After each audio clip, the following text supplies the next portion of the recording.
All right, good evening. Hope y'all are doing well. Lance, I see you in Twitch chat. Welcome, welcome. We're going to give people just a few more minutes to get into the stream. I'm going to make sure that audio is working fine.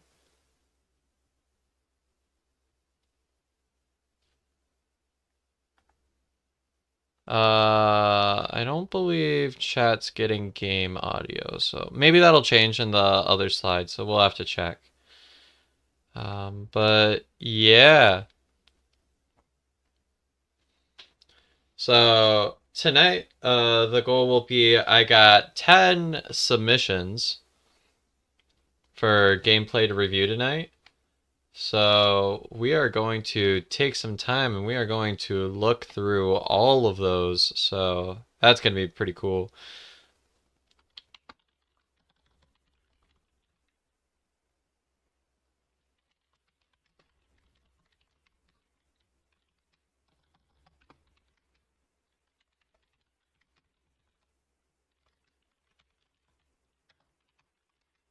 I'm just going to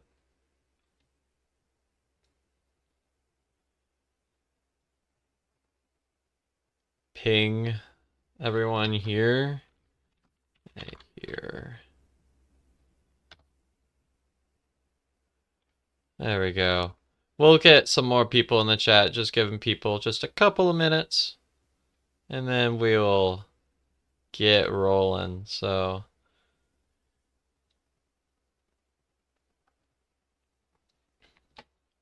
hey Sora, welcome, welcome. Okay, let's go over here to the PC setup. Now I'm gonna see if we get sound. Okay, there is output capture. I think we can make it a bit louder, so I'm gonna make some quick adjustments first before we get into it. Filters, I'm just gonna add gain. I'm gonna turn it up quite a bit. Because I was reviewing the VOD from the last one, and I could like barely hear the regular game audio. So let's maybe turn it up by like, we'll go like that much. All right, that should be loud enough. That's about what my game audio is kind of normally, so. Cool, cool, cool.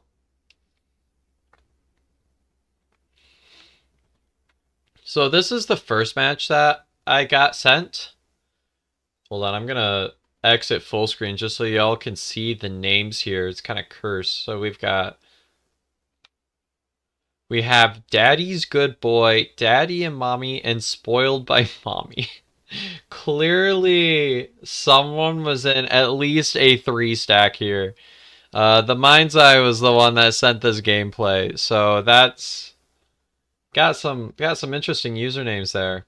So it looks like this is going to be a geisha match, and the Mind's Eye was the one that sent in this gameplay. So yeah, let's get into it. We're going to start right now. So already I'm kind of looking at the spawn setup, and Mind's Eye is definitely going to go to corner house here. Ooh. Looks like we get to see, what is this one? I know this one's like the charge attack thing. I need to open up my game just so I can reference. This is pretty standard where you have Berserker, anti-stun. Although I'm not really sure why she's carrying that in this comp, because Rage does not really do anything right now. And this one's like Desperate Flight. So she is carrying a lot of anti-stun, which in my opinion doesn't make a whole lot of sense. Because you got no stunners in this comp. There's no stunners. We got Novelist, Puppet, Perf, and Mind's Eye.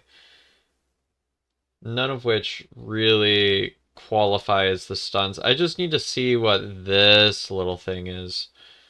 Because I high-key kind of forgot. Nostalgic. Reveals the survivor's location after they are rescued from a rocket chair within 32 meters of you. I feel like that's kind of like different than... I don't know if that was something that changed with the previous patch, because the symbol is also different. Because I don't remember this trait before. But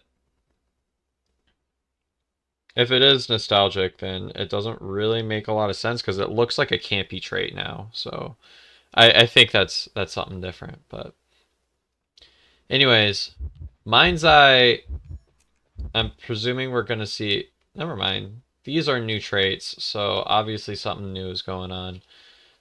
Looks like we have Max Struggle, which, I mean, is something reasonable if you're going to have a harasser in the team, but it's not really super useful in this scenario. I know, like, a lot of Mind's Eyes used to like to carry the trait Cold, but I know stuff is different now.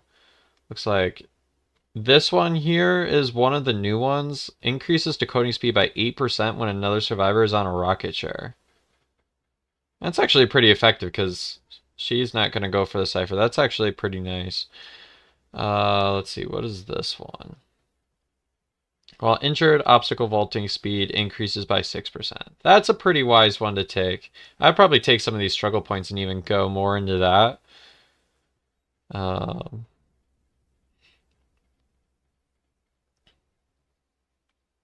Maybe you go into... I'm pretty sure Airwalk was also reworked, if I'm not mistaken. Let me go into the Persona web again. Yeah, it gets rid of like the little confetti on the floor when you're injured as well. So it'd be pretty cool if it made it so that you also didn't get like sounds when you're inside a locker or something like that. But I haven't looked too much into the Survivor rework for Persona, but maybe I'll make a video on that another time. Anyways, I've spent more than enough time in the Persona web. We're going to get in here. This looks like it's going to be a corner house kite. Now, one thing about this Mind's Eye is that would like her to maybe look behind her before she does drop downs like that, just to make sure the geisha's following. And it looks like she's doing that now, so... And these are pretty useful pallets. That is going to be a very early hit to take, so it'll be interesting to see. It looks like my OBS has disconnected. Let's wait for that to reconnect. There we go. Okay, that was weird. So from here, I know a lot of people like to take the stairs again here. I'm just backing it up so I can kind of make a point. You know you have quite a bit of distance to this geisha. It might even be recommended to go right for the window there, although working around these pallets is something that's very kind of useful here. You want to make sure that if you're gonna go around, yeah, you could see that she was holding the butterfly there, and it's going to be very common that the geisha is going to want to go through the pallet. You don't have to wait until you're like all the way over here before you double back. So you might even be able to predict it a little bit early, but that kind of made it so that... I'm honestly kind of surprised that hit, because it looked like you were behind the pallet to me. And this is coming from a hunter main, but sometimes geisha can have really weird hit stuff. But this right here, there is nothing out here, which is why this path is kind of weird. I would say instead of doing that, you might have wanted to go back, like, go to like this palette and then work your way on back this way. Maybe even go around like the far corner. But even going around this way, just going back to the top of the second story would more than likely buy a whole lot more time. Or even going around this corner and going up the stairs. Going up the stairs is what's going to buy you time. Or if you end up not having enough, you can use kind of the pallets that are in the front of corner house here. But taking this straight path here, you're never going to make that with a geisha as a dash. So like here, if you took a right, you'd have some more pallets that are available to you. Or even if you went to this pallet that was right here, you're just never going to make it to that one. That's too much open space. Now, if you made it, you'd be like home free, but you can see against a geisha, you don't really have room for that. And she would have had blink in a second anyways. Let's see.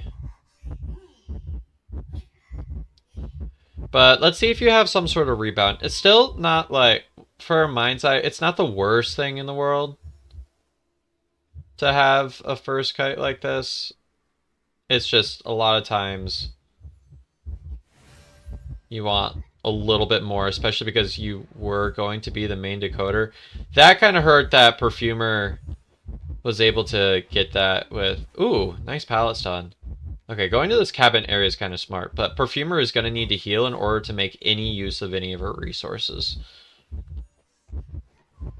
You go out in the open away from pallets so much. Against a geisha, you really want to be tight kiting and keeping close to stuff, and you really have to rely on a lot of mind games. Looks like you're getting a lot of support from teammates though, which is good. But without the teammate support, you're probably dead here. And honestly, you could keep in this area. You could go to these double pallets over on this side. Being that your teammate is body blocking for you, it gives you a lot more to work with though. So this is actually pretty good communication. And going around the back here, you don't have enough to make it outside of these kind of pallet areas. Good mind game though. That was a pretty good mind game. And you know that she doesn't have dash for a few more seconds. I don't know how I feel about this rotation though. I like kind of keeping those two pallets as much as I can, because against a geisha, pallets are pretty much only valuable before they're dropped, and they kind of lose their value once you drop them. You really want to make her scared that you're going to drop it and pallet slam her.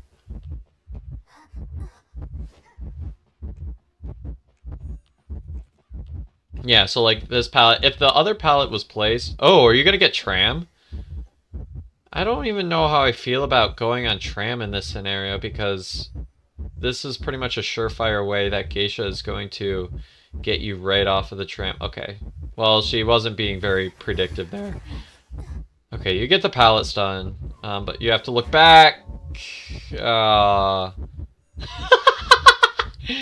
Oh, the tram. Oh, the tram gets us all. So that was a pretty good rebound. There were ways the geisha could have punished you a lot more, honestly.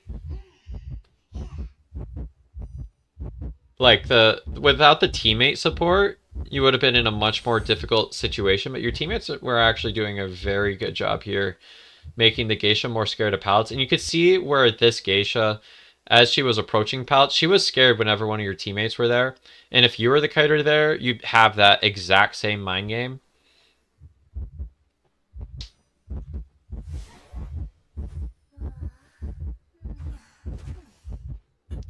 You'd have to be kind of careful of that, because if she had excitement... Now, you do have a prime cipher, but if she had excitement, she could switch in down the novelist. Although you were probably pinging that the cipher was primed. Why are you not the one going no borrow time? Out of every one of you, novelist is the one that's going no borrow time. I would like you to be looking back more often when you make big transitions like that. It looks like all your teammates are going to get out though, so you definitely bought enough time. Do you get dungeon here? Oh, you're close to dungeon. Ain't no way they're going to let you get it. Yep. Alright, so that's GG's. There's like a lot of weird things that the hunter did that allowed you to get the things that you did. But I believe that if you're just a little bit more mindful about what resources are closest, especially against a hunter that can kill a lot of transitional kiting like geisha, I think you're on your way to really having something there. Just be aware of what pallets are actually closest to you, and make sure that you're not dropping stuff prematurely. Also, I'm a big proponent of looking behind you, or at least checking behind you as much as you can. So, thank you, Mindsight, for sending in that gameplay.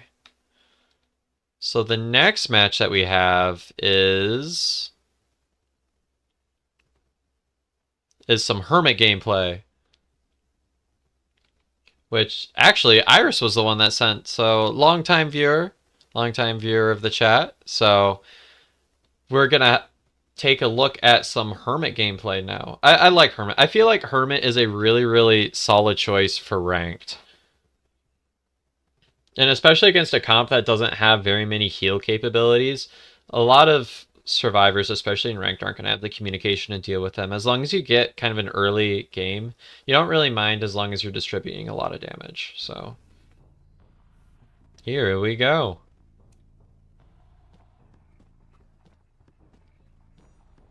Okay, so already I feel like we may have gone kind of wrong. There are two main ways of playing Hermit. One is not connecting the ciphers right away, and one is connecting them right away. Shoei on Wolves was a big proponent of playing this kind of style of Hermit where you don't connect the ciphers right away, and instead you go for your first down as quickly as possible, then connect, and then slow down the decoding. I'm a pretty big fan of making sure that survivors get charges as quickly as possible. So you can be really particular and micromanage with what ciphers that you're connecting to based on the spawn setup to ensure that everybody's first cipher is going to give them a charge. And that also can sometimes make your early game, like this survivor could already have a charge on them. What is this? The Composer?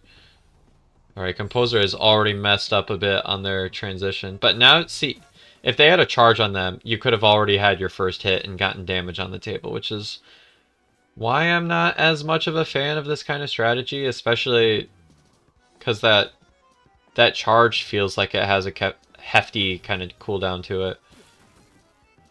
Now, on the bright side, you're more than likely to get a faster down, and this survivor is not connecting. Alright, looks like you're choosing now to make a connection. The thing with doing it now is that Composer is more likely to last longer during the kite, which is not necessarily a problem. I like the idea of using the blue charge though. Using the blue charge makes it so that if they want a body block, see Embalmer just did it, they're going to have to change their charge, which is going to put them in a 99-second cooldown, which is pretty nice when you can manage that. I don't think you needed that blink there. I'm gonna be real with you. I don't think that blink was necessary.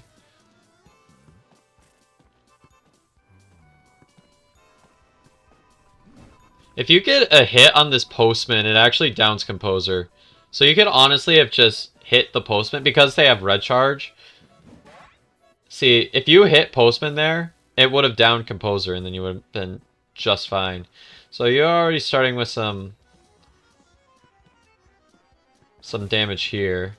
Oh, you thought you were going to swing there. Going for a charge attack here is also possible. He has a decent charge attack hitbox. I would be looking for Cowboy. That makes me scared. You ended up getting lucky. Cowboy did have an opportunity there and just kind of choked. I would put a red charge on Cowboy here. Try to get the rest of the survivors down as quickly as possible. At this point, they've been taking the same amount of damage, and at that rate, they're going to go down at the same time, and you're going to pull out so many self-heals there.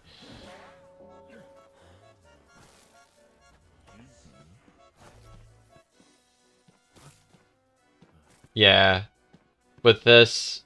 this might down everybody. I mean, not Composer, but it might down the other two. Yeah! Let's see if Embalmer wastes his coffin. No. Alright, so you're already going to be pulling out... Cowboy is harassing. So this is how you know you have all the time in the world. So now you have... You can really just chase Cowboy if you want, honestly. Yeah.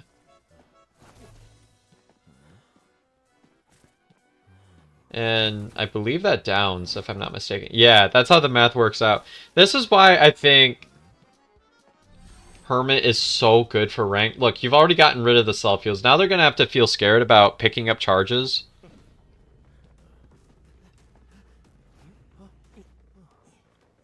And now they're going to have to be focused on rehealing if they want to do absolutely anything at all. Honestly, putting a charge where they sit isn't an awful idea. But you also want to chair the Cowboy.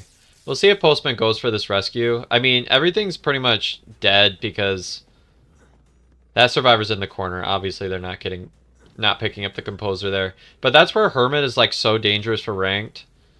If you're able to get that early game, which you were this time around.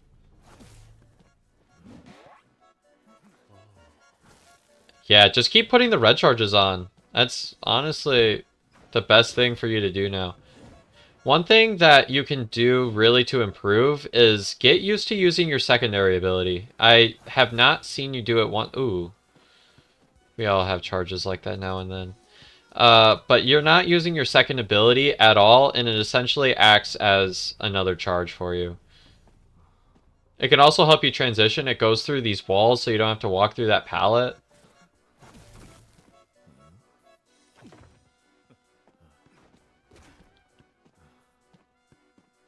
But if you get used to your secondary ability, I mean, this character already would have had to take an... Ooh, transferring a Terror Shock hurts so much. Alright, go for the cowboy. Yeah, okay. I probably would have gone for the cowboy there. You can use it to transition like that, but there's also a lot of broken stuff in a hospital you can do. If you go on top of the second story, you can jump off of that and get so far. Not that that's relevant in this particular instance, but... Okay, you can also maybe be a little bit more predictive with your charges and place them at places you know the survivor's going to go to. You know you're ahead, so all the damage that you can transfer is just going to be a good thing. The survivors don't have enough time to deal with everything that you're throwing at them.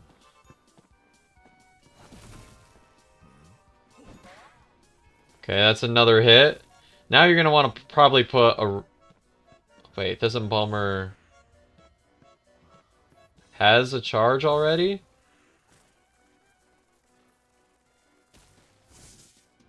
Yeah, you can also fire your charges from your secondary ability, as Iris just showed, but again, that's not the part that's going to go through walls, and now you're kind of stuck without charges, and that dash was kind of wasted. Good mind game at the pallet, though. You saw that they were camping there, and that helps out a lot. And this one's going to pop at any second. Never mind, that's the one at 84. Okay. You got to get used to where that hitbox is, because you keep hitting the walls a lot. Alright, connecting all three of the ciphers is definitely the way to go. If you disconnect it, it makes you weak if you leave this cipher, though.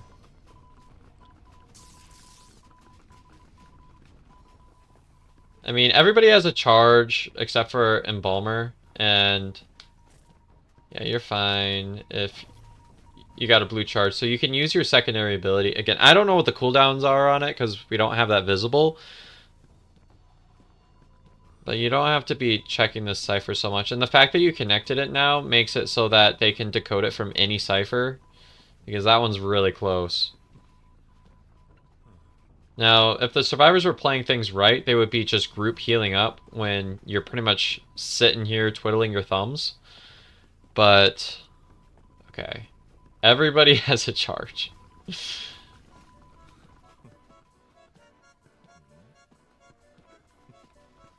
Okay, we got Cowboy here.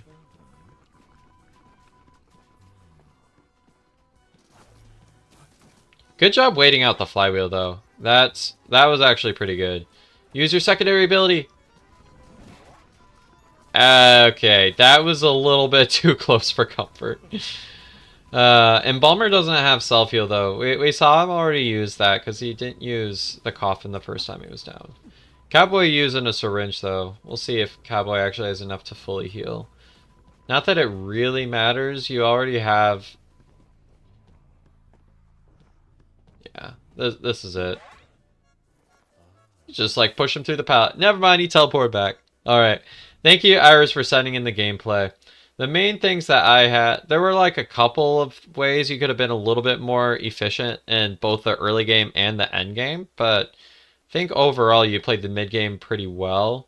There were a couple of ideas where you could just hit other survivors to get damage transfer for the same thing that you just used more of your charge resources to get. Like when you could have hit the postman and it would have done damage to the composer, things like that that I had already mentioned previously. But thanks for setting in the gameplay.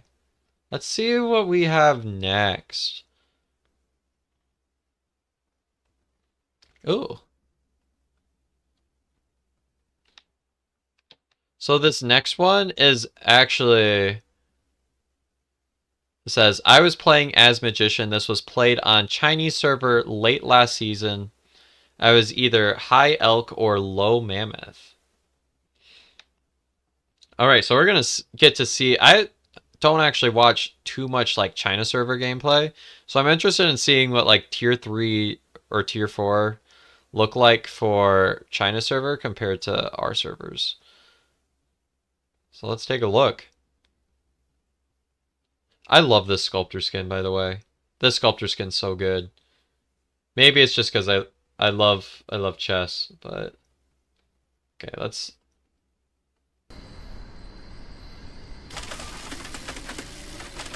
Sounds so spooky with only the effects and none of like the other sounds. Okay. Sculptor is going to mid broken. I'm not sure what the spawn select was, but this is the Magician here, so this is the person that sent in the gameplay. This area is really hard to kite Sculptor in. I do like the idea of going for that wand early, just because with Sculptor, the nice thing that you have with Magician is that you aren't feeding presents. I would like to see you going more for pallets here, though. And another thing you can do is use your pallets a little bit. You could have gone... There were a couple of times you went out in the open instead of going straight to a pallet. You want to try to make your routes as refined as possible. So, like, going through the pallets, looping around to these kinds of areas. Now, that's kind of like a double-edged sword, because if you go into, like, these pallets, those are a lot of points where you have to be a little bit careful about Sculptor trying to be predictive with statues. But let's see how the survivor progresses through. They're one chip shot away, so you gotta be careful around pallets.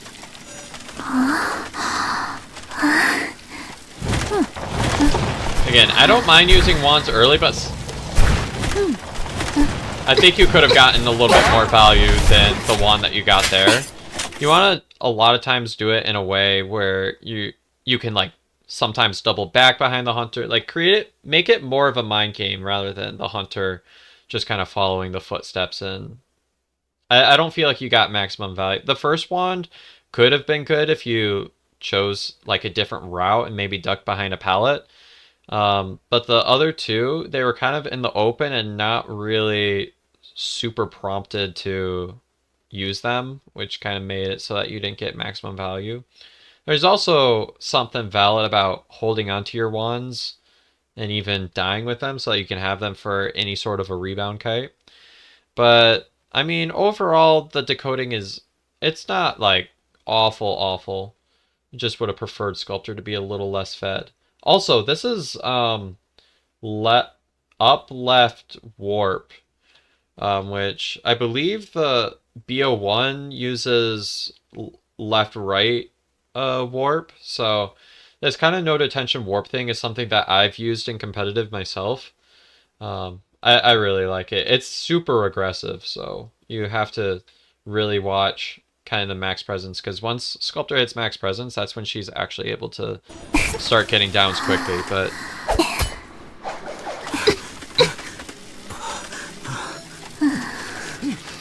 I'm going to turn down the in-game volume just a little bit.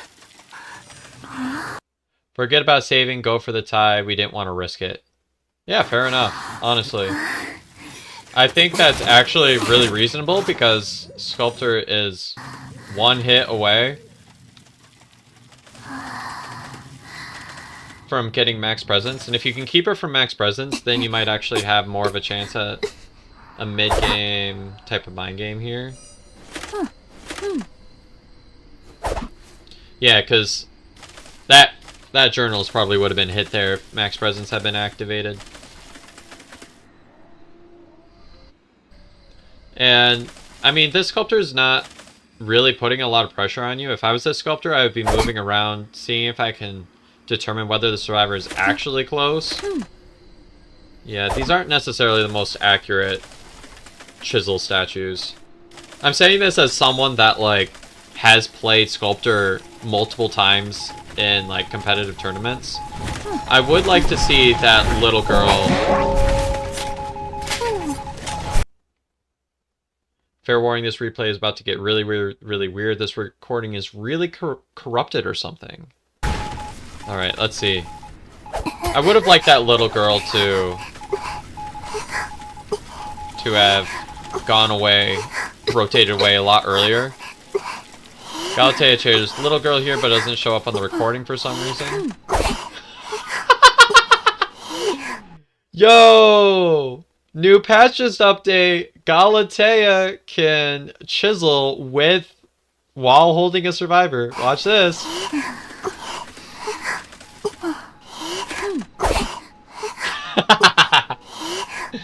And now I'm going to get survivor moaning sounds for the rest of the recording. Please, no. Little girl is on the chair. Okay. Yeah, weird glitches can happen. I think the weird thing that I've ever seen before was there was one where, like, Mind's Eye in single training mode, if she hit her cane multiple times,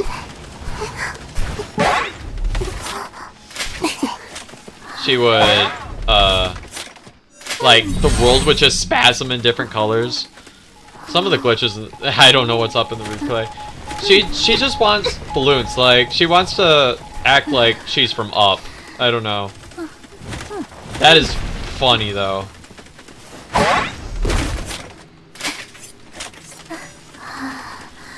Anyways, about the gameplay. I'm kind of like losing. What is going on with your username? Where are you going?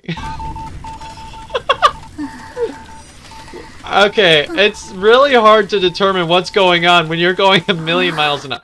I gotta watch that again. That's very funny to me. I honestly don't know how to give feedback here. Alright, when does that start?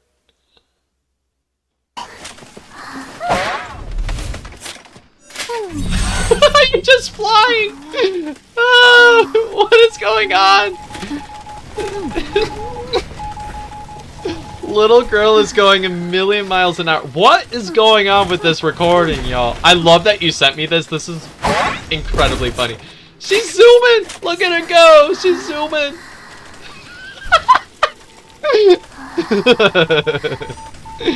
Yo, she's outside the world portal. And she's going a million miles an hour. And I got these big balloons stuck in my face. Where is she going? What? Help?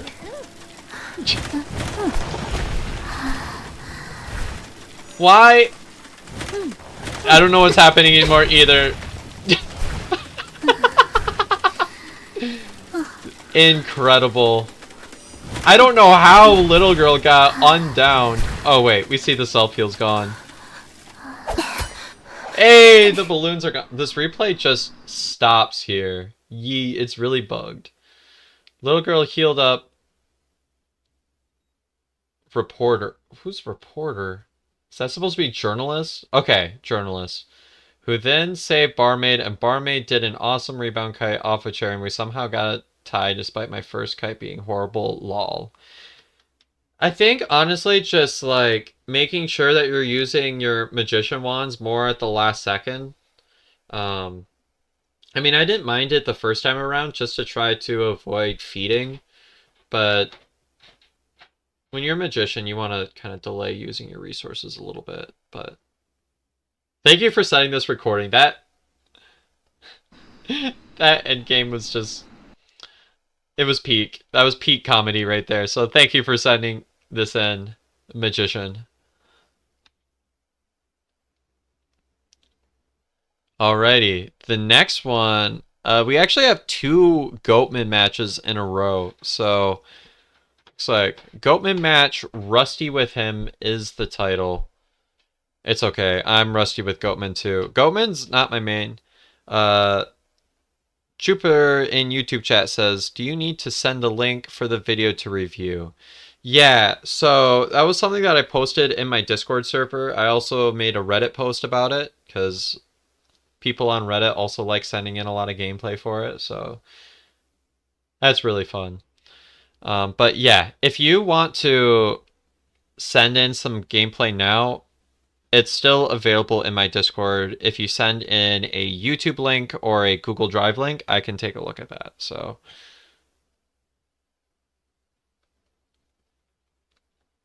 let's take a look at some Goatman gameplay. So it looks like we have forward, barmaid, mind's eye, journalist. I don't know if this is spawn select or not. Looks like it might be. Looks like mind's eye kind of spawned in Moongate area. Let's see what we got. Now, Goatman is arguably the best hunter in the game right now.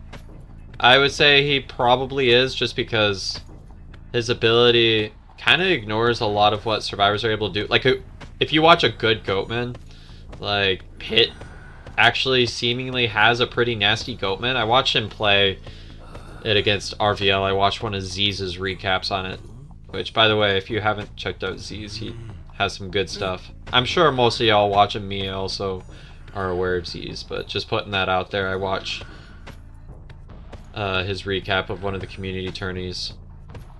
Okay, survivors are doing like kind of an... I feel like it's underrated, just the idea of trying to hide and avoid the hunter. Because that ended up buying like 45 seconds. Good. That was nasty. Good night. That was a pretty good mind game there. Now, Barmaid should not have vaulted that pallet. Barmaid should have waited until you were more like a further distance away, but yeah, this is certainly a good first down there.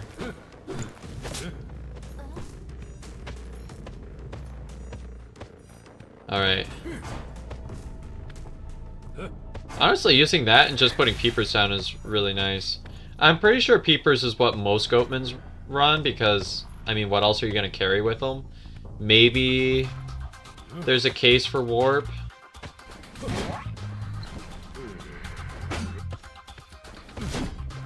I probably would have prioritized getting at least one hit on the journalist here.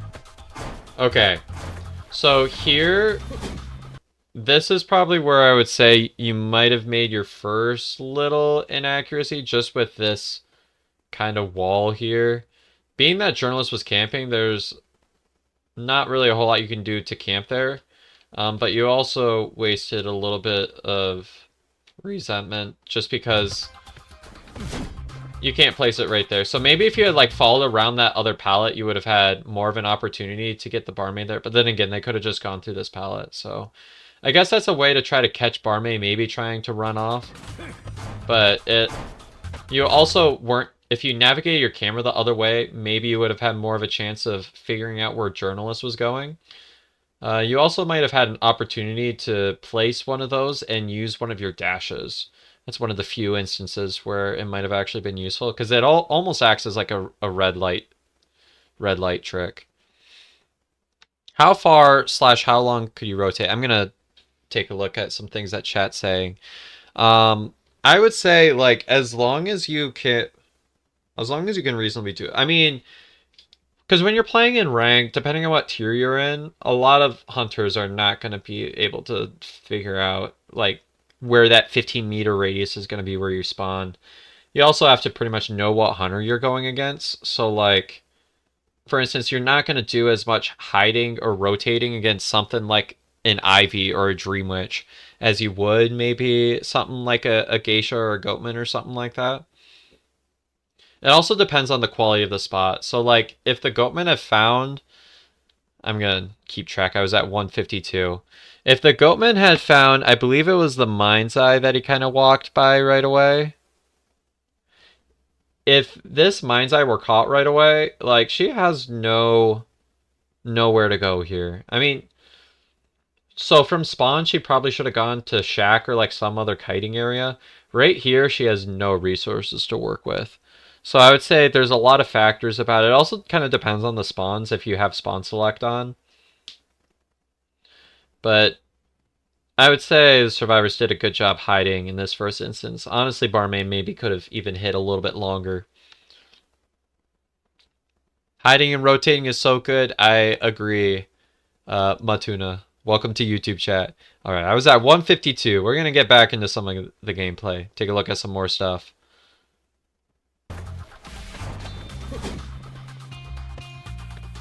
Okay.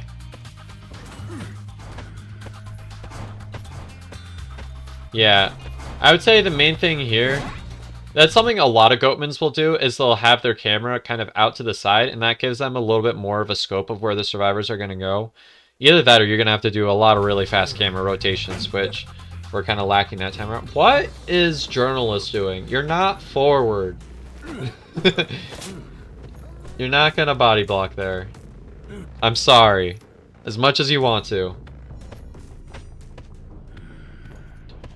Okay. The Journalist doesn't have Tide, though. I would have assumed that Forward would have wanted to go for that. Okay, so this is a really good thing. So it's important to note, those of y'all that aren't super familiar with Goatman, if you hit a survivor in a radius, it doesn't get rid of any of the other gates that are outside of that radius that you just hit the other survivor in. So this one stayed up, and so now this Journalist has to break it.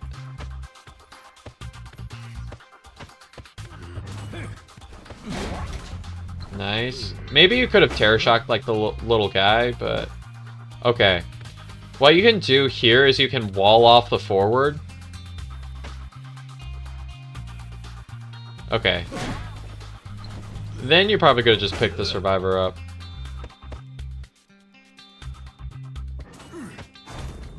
Oh, that was an incredibly good wall. I like that. Forward was caught so off guard by that. That's awesome. Oh, and you can see where they're at with the peepers too. I don't know why Journalist is decoding in front of you. She needs to get out of here. Especially because that survivor's dead on Chariot. You did not have to place that down because Journalist only has one chip shot left. Don't go for, like, save your resentment. Yeah, because then you could have just placed a wall on the forward the same way you had before and have been okay. Snowball fight! Let's go! Snowball fight! Snowball fight in rank! That's so good! Yeah, it stalls just long enough. What did you get? Oh, there is something back there. Okay. So Goatman could have dropped there. I see what you were trying to do with the swing. Ah, no! That could have been so good. You were so close to greatness. Okay. Honestly, you saw how much 4 was committing to that stun. There's usually like a cost benefit to actually going for the swing there.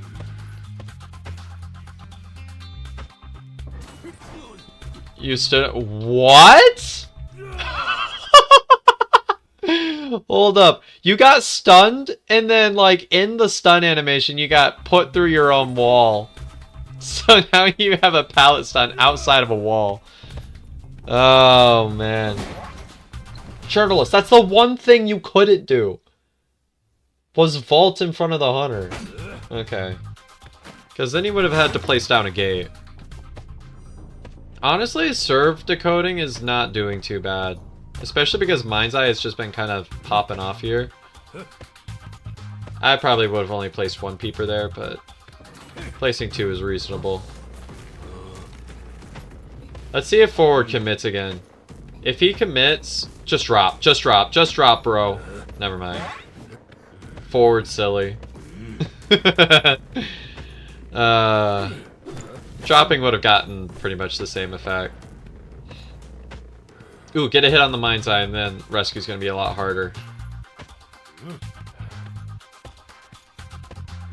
Ooh, this is the last cipher, though.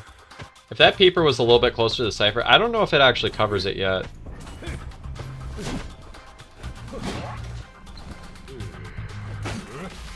Survivor's first time out, Cage. Oh, no borrowed time for the win. And you have detention, so it's not like they can really do anything. GG. What? I don't know what happened there. I'm trying to learn Dream Witch nowadays. Hey, I was S-Badge Dream Witch for a hot second. I love playing Dream Witch. Nice one, Goatman. Yeah, so I would say overall, you did pretty well. There were just like a few things that could have been a little bit more optimal, but honestly, not too bad. You did have some pretty, there were a few select plays that I was like, ooh, that's kind of nasty. But that's how Goatman is sometimes. Would you say it's better to have one tide or two tides? I would say in competitive, we see a lot of guys go one tide. I would say two tide is good for ranked. It gives you a lot more flexibility. And honestly, if you're not at like tier 6, tier 7, things aren't hyper optimized anyway, so having more flexibility a lot of times gets you more value. Which honestly I think kiting builds are able to do a lot, because when you play competitive, you're expecting hunters to go for a certain spawn, go for a certain hunter, go for a certain spawn. But in ranked, you want to be generally as flexible as possible. You can see all of the chess content I'm getting recommended on the side because I love playing chess. Okay, here is the other Goatman that we have. Funny thing, happens to be on the exact same map. So let's go ahead and I'm just going to pull my chats back up. And let's take a look. Okay, this is a pretty standard build. Honestly, nothing to complain about here. I just have to look at the comp.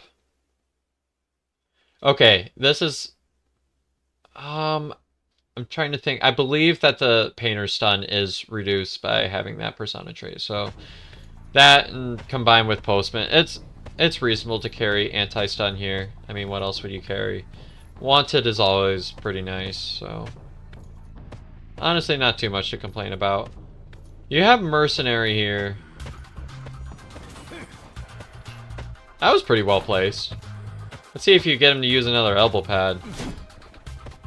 Oh, you did get the hit. I honestly thought that gate was going to go down a little bit sooner, but... Yeah. If you can catch that mercenary using an elbow pad, you have... Oh, so close.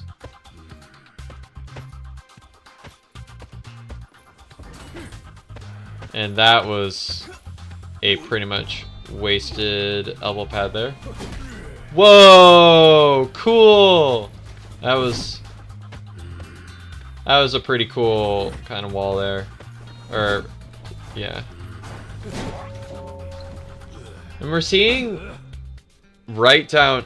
I'm noticing abnormal is the trait. I personally like having peepers a lot, but I could see where abnormal has a lot of value too. Very aggressive approach, and you can use it if you feel really confident in your chase. But peepers also has something to offer in the chase, so... Hey Cuppy, welcome to the chat. I'm seeing the chat. Do you think Street Sweeper is okay on Goatman? It's the one that highlights survivors healing in a certain area and increases time to heal by 25, 40, 50%. I don't see what Goatman would get for value out of that versus like a lot of other things. I mean, I get kind of like the increasing heal time. Maybe just for like the heal time. I have to check if the heal time is like actually in that specific radius or if it's just healing anywhere on the map. Because if it's healing in that radius, then that doesn't really matter. That feels more like a harasser's type of trait. Hold on. I'm going to take a look at Street Sweeper just to make sure that I'm being accurate. Looking into all of these things that aren't like actually super relevant to the hunters that I play. And increases their healing time by a certain amount of time. I believe that like only increases the time in the race, because if you can increase their heal time by like 60% just by that trait, that'd be kind of crazy. But I guess it depends. If there's some harassers, there might be some sort of justification for that. But I don't think, in general, Goatman really needs that. If anything, if you're dealing with harassers, the one that speeds up your balloon pickup time is going to give you more dividends, in my opinion. Pitt did a test yesterday. Do think it was anywhere on the map. I don't know, though. That would be something that I have to test. I don't do a whole lot of like game type of testing things. I know like Phoenix has videos on his channel. Maybe he has something of he tests a lot of stuff, but maybe that would be interesting to double check if it's like just in the radius. Because if it's just in the radius, then it's like, okay, why would I not just use like balloon pickup speed if I'm dealing with harassers? Okay, these survivors are doing pretty well with trying to maintain that they're like in the middle of the gate when they're trying to do the interactions. But if a Goatman is able to do things right, it's going to be really tough to avoid getting put through that gate. This mercenary is doing really well with the mind games, though.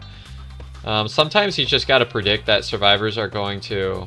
If you had made that radius maybe a little bit smaller, you could have made it so that the mercenary would have popped out next to you instead of way behind you. That would have given you a lot more flexibility. So maybe playing around with like the distance on your walls and trying to use small walls whenever possible could be something to go for. Alright, looks like we have mercenary on chair. This is for the second time. Right here, it looks like it's going to be really hard to actually play for a win here. Also, I just realized, I think this mercenary's name is Chicken Jockey.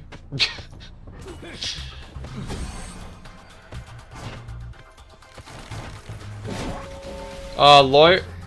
Is Lawyer going for the rescue? Yeah, that's... No, you could have had Lawyer. You had to be just a little bit more careful with your wall there. Also, that wouldn't have downed him, because Lawyer can't be terror shocked, by the way.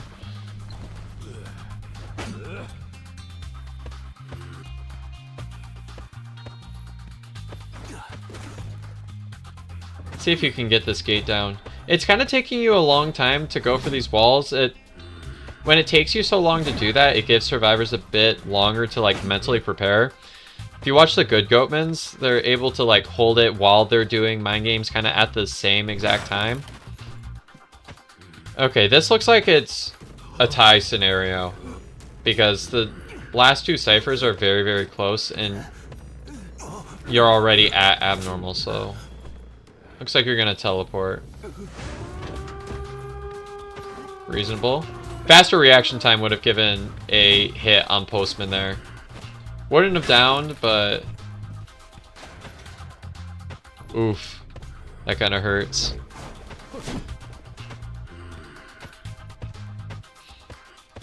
Alright. Postman, let's see... Yeah, you're gonna get the tie here. I don't see you getting more than that here.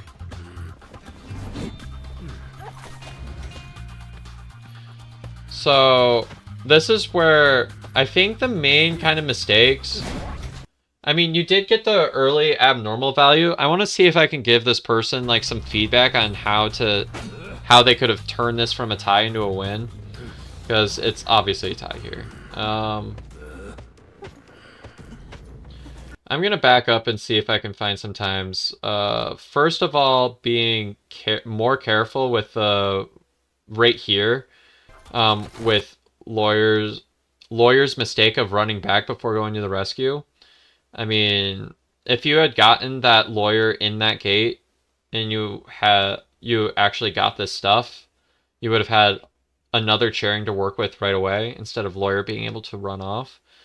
But I think the mistakes probably happened a bit earlier. There were some weird walls kind of going on here where I was saying that you can mess around with the actual wall size so that if they do decide to go through, it gives you an immediate mind game instead of you placing the wall. Like there was one right outside a hospital that I'm thinking of right away. Or not hospital, factory. There was one like, I think it was this one. Yeah, this one. This is like the distance between like the back and where you were. If you can use like the smallest types of walls for most of your things, you won't have to walk all this way to try to have some sort of a mind game on the mercenary, because he was able to just go through here and not really think about it too much. But a lot of the walls that you want to place, you're either teleporting the survivor to you or you're going to teleport right away. And that's kind of like the 50-50 mind game that makes Goatman so strong. But if you take away one of those 50-50s, the survivor has a clear route that they're able to do all these kinds of mind games. So I hope that helps. And I will be doing more of these gameplay reviews in the future. So I'm interested in seeing your progress in the future here, but I think you've got like a good thing coming. There was a lot of like good things you did. I think the early game generally was pretty smooth. I like the first wall that you did where you were able to get the wall as mercenary was elbow padding. I thought that was pretty epic. So cool. Happy birthday, Muro chat. So that was some Goatman gameplay. We are going to take a look at some journalist gameplay now, it looks like. So, sweet. Yeah, this person sent in quite a bit of gameplay, so cool. Let's take a look at what the journalist gameplay here is. Let's see. It's a clerk. Clerk games take so long. But this one only lasted 5 minutes, so I don't know what happened here. Oh, there's that street sweeper. Again, that's something that I'd have to look into. Because if that's like 55% minus decoding speed, this would be crazy if there's like a doctor in the match. You pretty much killed Doctor on the spot with that one. Interesting that you would run snooze on journalists.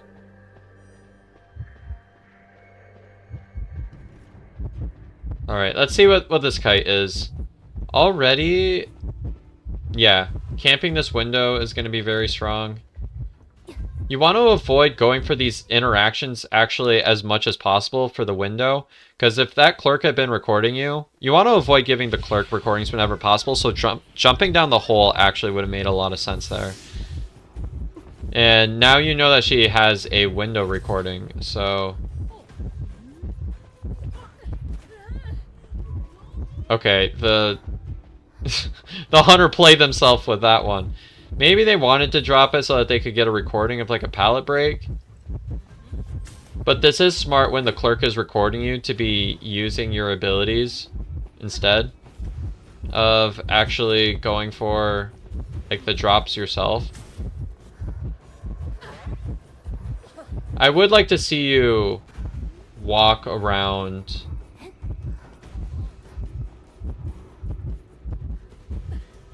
Or not walk around. I would like to see you looking back more often, because I find myself a lot of times wondering where the hunter is. And the hunter's playing into everything that you're giving him, but I don't see any way that you're actually seeing where the hunter is. So you've used all of your abilities here. Already this is like basically a long enough... Ugh! No! Don't fault that. No! That could have been a terror shock if Clerk was predicting that. If that was a predict, Clerk would have actually had something there. Because the worst thing you can do now is get Terror Shock. You already have so much time. You could just honestly run in a straight line and it'd be enough time by now. Okay. That was 100% an unnecessary vault. If you had right here gone straight through that pallet, you would have had some tight kiting space, and then you would have been able to look behind and do some mind games with the clerk. But you got kind of stuck on that barrel, didn't walk all the way around, and so this was 100% an unnecessary thing that didn't have to happen.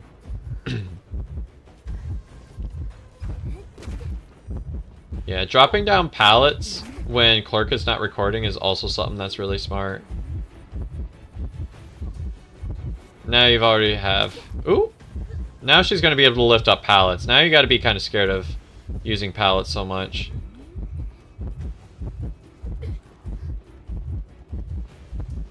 Nice job mind gaming that though. But now you got to be worried if clerk has a self-recording through the pallet. I would guess not, but you're also not looking behind you, so... That would happen now, wouldn't it? Oh, the tram. Oh, the tram gets us every time. If you had gotten tram, that actually would have been really, really decent there. Let's hope that your teammates... What is this self-recording?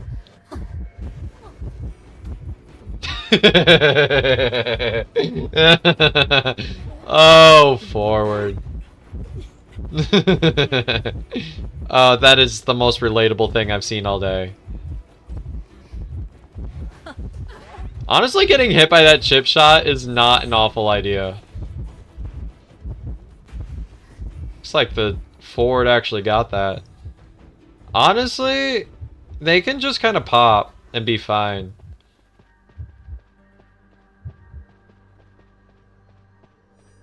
Oh yeah, it's nice that you can ping your traits now. Alright, now I'm assuming that forward has the kite. Are we gonna look from Hunter's POV here? Honestly, hiding here is probably your best bet here. Clerk's ping is dying, clearly.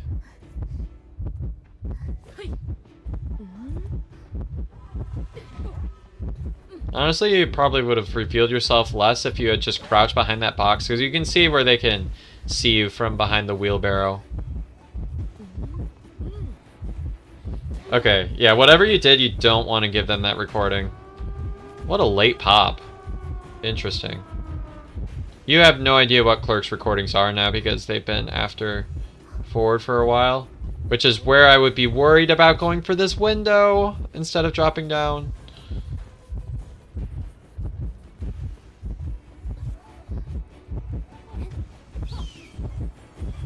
Huh. Seer probably didn't have to go for that, but I mean, might as well. Oh yeah, you have dungeon right there. Go for the dungeon. I was gonna say go for basement, but that doesn't really make any sense. Alright, so nice kite, journalist. I'd like you to... The big thing is looking behind you when you kite. Because it worked here, but you're not gonna get that... 100... You're not gonna get 100% of the mind games if you aren't looking back to see like the subtle movements that the hunter is doing. That might tip off what they're gonna be doing next, so... Nice job with this kite. I like that you used your abilities a lot when the clerk was moving. That was something that's really good. Prioritizing using your abilities that you have with you instead of dropping pallets and giving the hunter recordings. I think that part actually served you quite well. All right. So the next one that we have is going to be...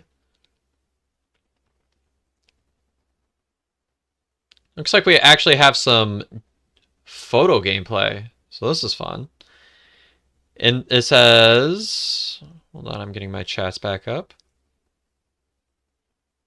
In this game, I have a different persona than usual. I don't use the Joseph persona, which is more about reducing cooldown, but more about controlling the chair in the game.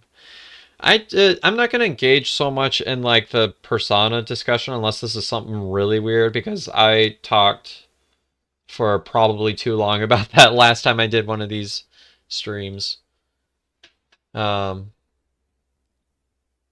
Journalist did have a nice skin in the last match. I do agree. I see you in the chat, Sora. This is a 10-minute match, average photo match. Let's take a look.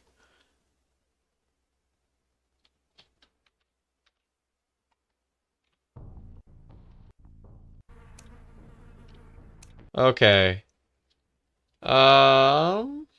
I have to remind myself of what some of these names are. I don't know why you would take Berserker as a photo. I don't think that's particularly relevant. There's really no reason to take it. And also, you're not what can't why are you taking a campy build with photo though? Hold on. But more about controlling the chair in the game. I mean, yeah, but this isn't what photo plays for. You don't play for. Why do I remember that trait, this trait being named Claw? Now it's like sadist or something like that. I do like. Actually, you don't really need quenching. You don't really need speeding up rocket chair cooldown because that's not what you do. You don't rely so much on speed. You could take things like impact. Impact affects like impacts a lot what that has to do with heal time. You could take Hunt is also pretty reasonable. That's the trait that's down here. Oh, hey, we have this person in the chat. Yeah, we're talking about your build here. So when you play photo, actually something that a lot of people have been recommending is Famine, which is the one that's up here, which is that during the first 50 seconds of a match, if no survivor is within 18 meters, all survivors' decoding speed is reduced by 6%.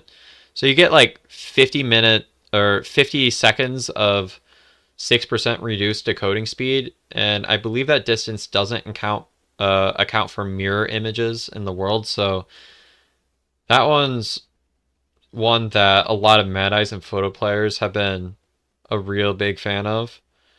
But this is one where Street Sweeper is like a must, because getting the survivor highlights when they're being healed makes it a lot easier to find the images, especially on a larger map like Moonlit. Kind of unique that you see a lot of Moonlit photo gameplay, but that is your experimental persona. Hey, it's totally good to experiment. I'm just here to give like recommendations. So that's what I'm here for. Write down is what you should pretty much do all the time. So that's pretty good. I have seen some people do like up down teleport type of things, but I would recommend Street Sweeper, which is the one that's right here, and Famine, which is the one that's up here. Maybe instead of like Berserker and Sadist down here. No survivors. So this one's also another good one if you have a lot of harassers, but I don't see any harassers in this comp, so I don't really see any reason to carry this at all. I don't think you get any value out of that. So you could go for, I don't know. I gave some recommendations of what you could go for. Wanted Order is not bad on like anybody except for, I guess maybe Ivy doesn't need it at all. It's kind of useless for her, but you're actually playing that persona for Famine 2 and you like that? Yeah, again, these are just kind of my recommendations. So you can take what you want, don't take what you don't want. But I'm hoping I can give you at least some things to think about, so. Sweet, looking forward to it. Let's see. I can already tell by the cooldown this is blank, so. Let's take a look at...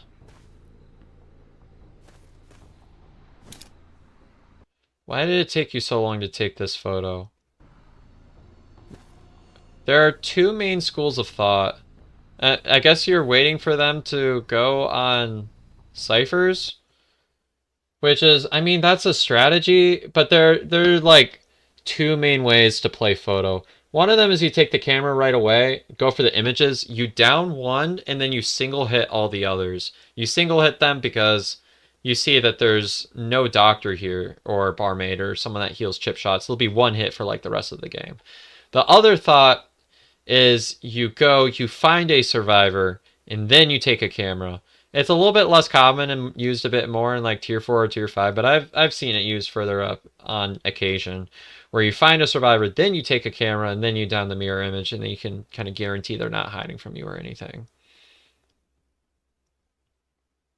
Should have just used the full palette breaking. I actually don't think palette breaking is useful for photo. You're not relying on camping, you're not relying on kiting, you're using like map pressure and mind gaming, which requires like a completely different setup. Okay. I guess now this is kind of dead time. Okay, as a photo, you have to take a camera at some point, especially in the early game. Photo only gets value with camera before accelerated decoding. Once accelerated decoding activates, you don't get camera value. This is so much like dead time. You're playing quenching, that's why you're trying to make it more useful. Yeah, that's where I was saying, like, because of the need of this gameplay, like, quenching doesn't give photo any value. I get what you're saying, but like, it's just not a useful trait for photo. There are some hunters where it's useful for. Photo is not one of them because you need to rely on your main abilities are always going to be more valuable than your persona. That's just the way playing hunter is. Like, I'm not going to purposely not hit hunter. And see, now they're like already significantly further away. And now you're not going to be able to hit them as much. I love this skin, though. This skin's so good. Okay, looks like you got them. It'll be interesting to see if you actually go for the full down here.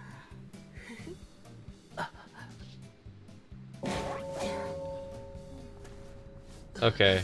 Looks like you're going for the full down. I wonder if you'll get, like, one more survivor hit, because I think that's the best case scenario. See, if the survivors were decoding this whole time, they could have already had 3 ciphers done, and then camera's not actually any useful anymore. Okay, this is actually pretty nice. Again, I recommend only hitting the survivor once, but now that you have max presence, you can actually chase a little bit. So now you have at least something to work with.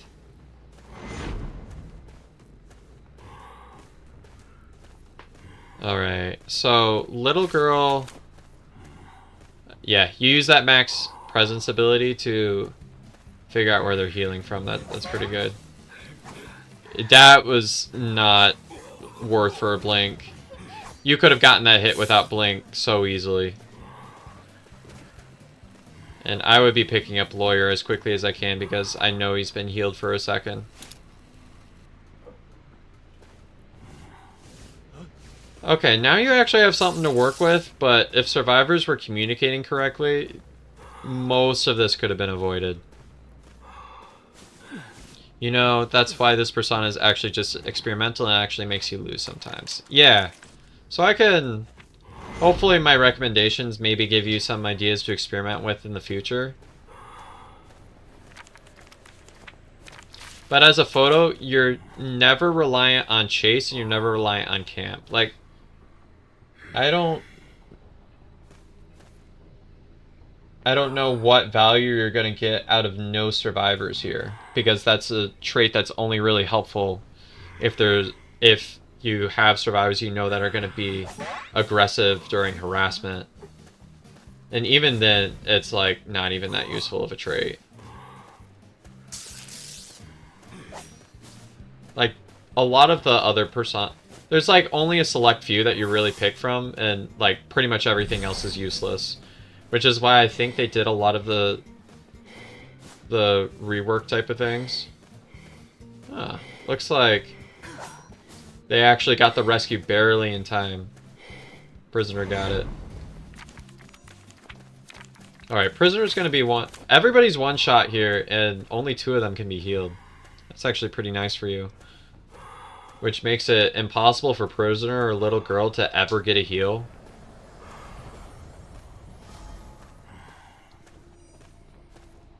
Alright. I like that you stuck on this lawyer here. I think that's a really wise choice. We're gonna have to see you again. Not getting that camera value early. You can see these ciphers are moving pretty fast. I mean, you did get it down on lawyer, but if they got that rescue before half, you wouldn't have had as much value here. Because if lawyer had another chairing left, this was arguably a tied scenario. That blink was really good on prisoner. I respect it. That was pretty clean.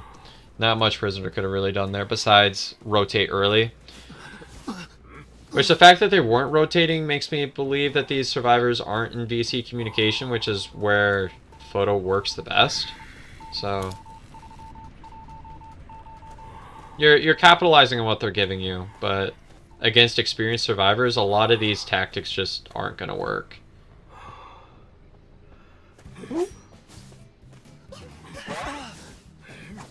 Yeah, honestly, you don't need to hit female dancer since she's going to become one-shot anyways by the time camera runs out. Especially with 2 ciphers remaining, I probably would have just went to farming prisoner. You want to get this survivor eliminated as quickly as possible.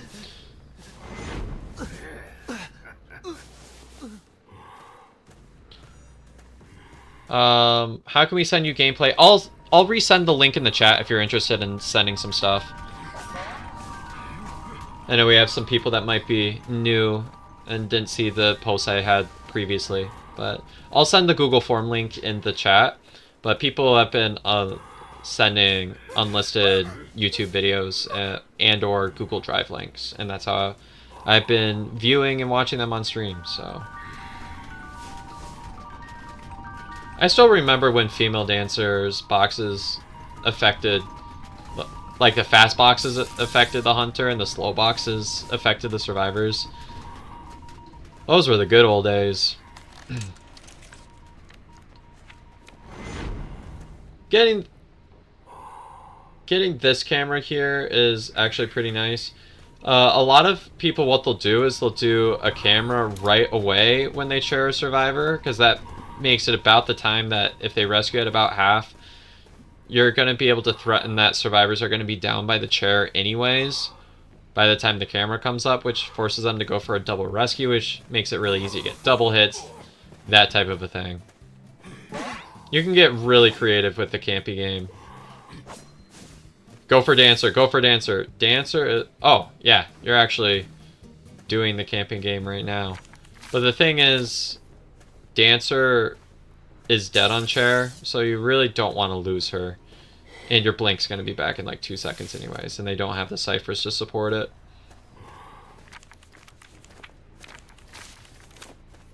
You're trying to get prisoner to rescue, but see, now you've lost your target. And this is where they can regroup. Well, actually, good teleport. If you can find where they're at. Oh, well, they made that very obvious for you. Okay, now it's winning. Because that was a pretty big misplay. If survivors had gotten to the second story, I'm not so convinced that would have been so easy. Also, if your max presence targeted the prisoner that was right behind you. Which I believe the distance was somewhat close at that point. But now it's just a matter of cleanup, so you have the win from here. Nice. And when it comes to one cipher remaining, I don't really like slugging so much, especially when there's a prisoner.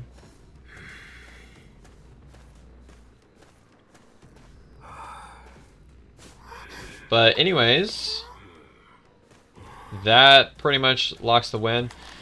When you're in this scenario, I kind of stop using the camera. One, because accelerated decoding is activated, so you don't even get that much value. 2, it gives survivors more avenues to sneak up and get the rescue. So there are times when it's good to camera, but once you get to about like the last, typically like the last 2 minutes of the game, the camera, you don't really get any value out of it. Like, photo does not get a whole lot of late game value. Okay, well, obviously you're not going to use your card here. Never mind. You should have gotten highlighted where the survivor just popped, so you could have gone right to the prisoner. Because it'll always highlight in orange.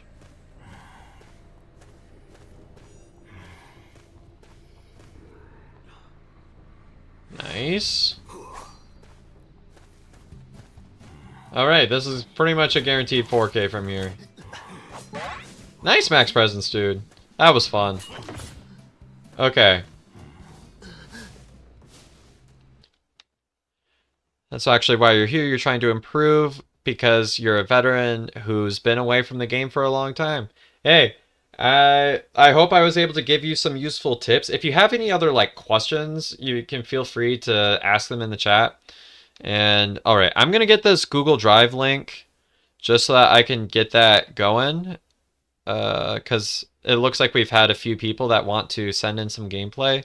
So I'm just gonna copy that form link and post it in the chat. Actually, I think I can do that and then just like pin it. I think that's probably the wise thing to do here. Can I pin this? Yes. All right. This is the Google form link that you can send a YouTube video on if you want it reviewed. I'm going through the ones from players that have sent in gameplay before the stream, but your Joseph is rusty. Hey, we all gotta start from somewhere. And honestly, it wasn't too bad. I think there were just a few like game sense type of things, like knowing to use your camera either right away or when you find a survivor, then you choose to camera. I recommend doing it right away. I mean, virtually every photo is going to do that. Try some of those different build things. Photo is one that relies pretty much completely on game sense and predicting what the survivor is going to want to do. Also reliant on them not being in VC, but you can't control that. Okay. We're going to continue on to the next match, which actually is going to be a peddler match. Old peddler ranked match, check description. I'm so sorry for being so bad with her. I'm way better with peddler now. Hey, I'm probably not much better. I am so mid with peddler. Like, I can improve with peddler too. So let's see what you got. Let's see what you got. I also think it's good just to watch other people and be able to improve by what they have too. Also, I know you don't see in the corner because of my big goofy face, but this person has 300 MS, so I'm hoping that's not representative of what this match is going to be. We've got Toy Merchant, Cheer, Enchantress, and Balmer. I wonder if we're going to see build. Okay, this is pretty standard. I mean, I don't really have any complaints here. That's how that works? Wait, you can somehow leech onto them and dash up? See, this is how much I've looked into Peddler. This whole time I was like, she has no mobility. Apparently so. That's a pretty good win, though.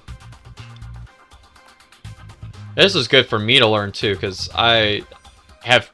My experience with Peddler is playing, like, one match in ranked. And then that was, like, pretty much all the experience I have with Peddler. Good hit on Embalmer. That didn't strike me as very bad. That was weird. You saw him drop through already. This is a waste of your ability. Especially because the cooldown is decently long. Okay, and that was also missed. You gotta wait for the vines when they're in line of sight for sure. Ooh, and that warp was pretty rough too. You don't have to instant tap warp. I think that was about the distance of an instantly tapped warp. You can take it and hold it to exactly where you need it, but I also would typically wait until survivors are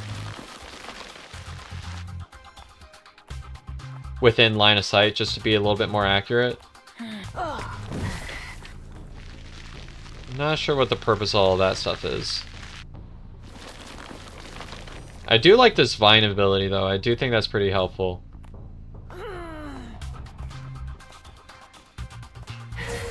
Oh, so you have to use the ability to unlock kind of like... Alright, Terror Shock gives you presence. I'm learning here too, so like... I'll admit this is a hunter that I understand a lot less than others, so... So aggressive. Alright. We'll see if they rescue. Okay, I get why you're kind of like throwing the vines down. I still think there's some value in preserving your regular presence abilities, even though vine is something that's very helpful. That worked out pretty well. Not sure why Embalmer was just kind of standing there, but... Oh. Well, Cheerleader has wanted now. You know where Cheer is. Rush this rescue. Rush this rescue. What? Why you... Oh, wait. You could have at least gotten a hit on Cheerleader. That probably would have been valuable. Now's where you make that door. Would have liked maybe a little bit more speed on that. Let's see if you can get kind of this rock ability here, because I think that's what you're going to go for. Narrow miss. Unfortunate. Nice find though. That's pretty cool. Alright, now I can kind of see where Peddler does have some uses. But again, it seems like her ability can get kind of stopped by a lot of things that are going on just by like placing stuff down. Like pallets and such. So you're gonna lock off this cipher. Alright, now you got 2 charges, and I believe this is the one that makes the hitbox longer, yeah?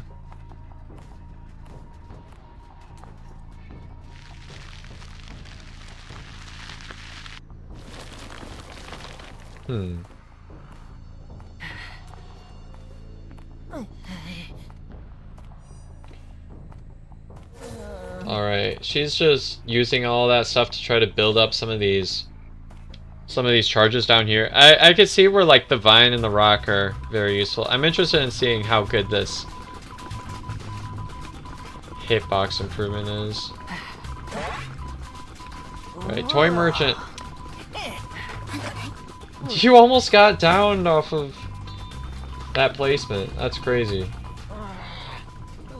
If you had a vine, you might have been able to catch up and follow up with Toy Merchant really quickly.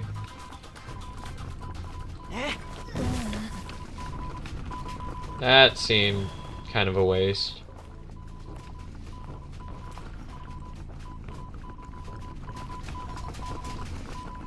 Alright, the thing is, you do have the ability to lock off the cipher here, so maybe you don't have to watch guard this quite so closely. They're also going to be able to work through another... Ooh! Okay. Abnormal switch could be something.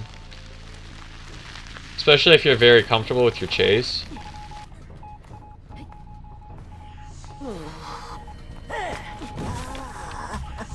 Nice, you were able to get that chip shot down. Let's see if you can get the other chip shot here. If you can get the other chip shot, you'll be in a pretty good scenario. Ooh. That gives you a lot of vine targets.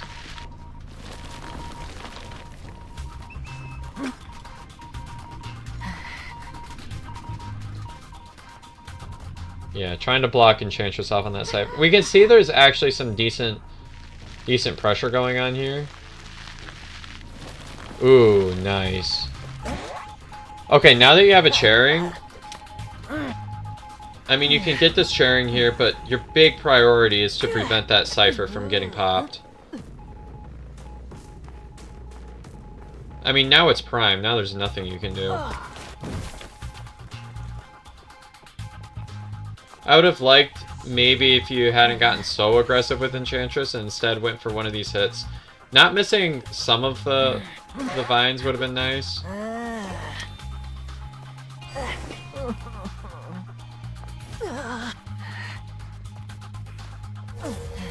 Alright, I think you're gonna focus on building up some charges for endgame, maybe?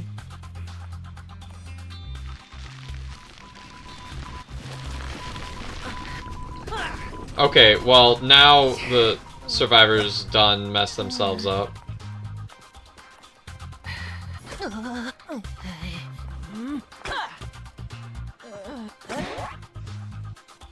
Yeah, gotta go for that cipher. You can't get too focused on this. You have to go for that final cipher. And we see that this is what the hunter is gonna do anyways. Locking off that cipher is pretty smart too. But now, eventually they're gonna get that one in the corner kind of isolated too. This chair here is magnificent though. It's like the perfect distance between the two ciphers.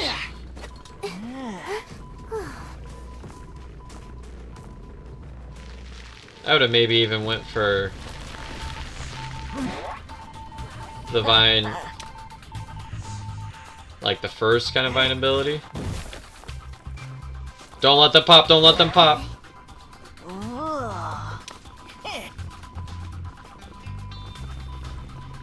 Yeah, I think this is actually pretty decent late game pressure. Oh, don't fast forward. Oh wait, never mind. Survivor's not actually going to challenge you here. Okay. Well, there's that. Toy Merchant might have actually had a chance to rescue there, but yeah. I know I wasn't able to give like as many tips as I had in previous matches, but I just need to look more into how Peddler's gameplay works. I was just like, oh, that's how the vine works. Because I only like an initial playthrough, I like had a conception of how these things work, but like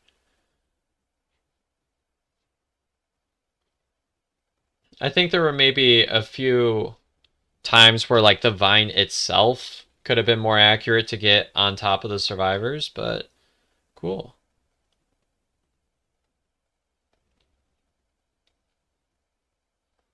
All right, this next one is titled Very Rare Antonio W. So let's go ahead and see what this one's all about.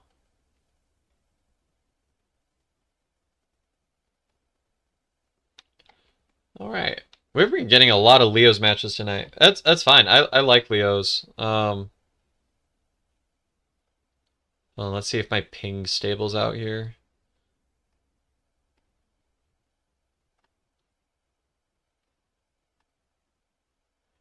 Okay. And if you haven't already in the YouTube chat, make sure to leave a like on the stream. It actually helps me out a lot. Because then we can have a bigger audience, which means more videos like this, which is something that I am a big fan of. Also, this new matchup, right, left, we're going no detention Vio? What is this? No detention Peeper.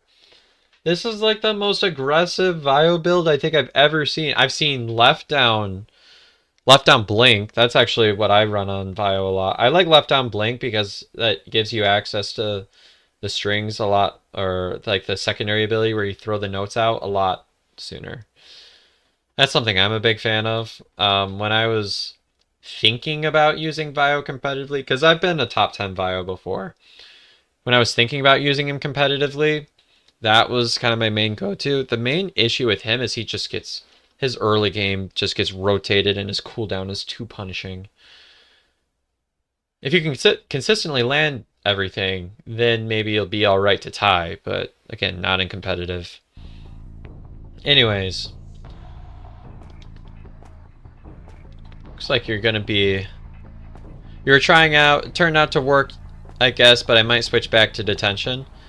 I mean, I don't think there's any problem with using right or left. I just think that Vio, his game plan kind of relies on getting one survivor downed and then using detention.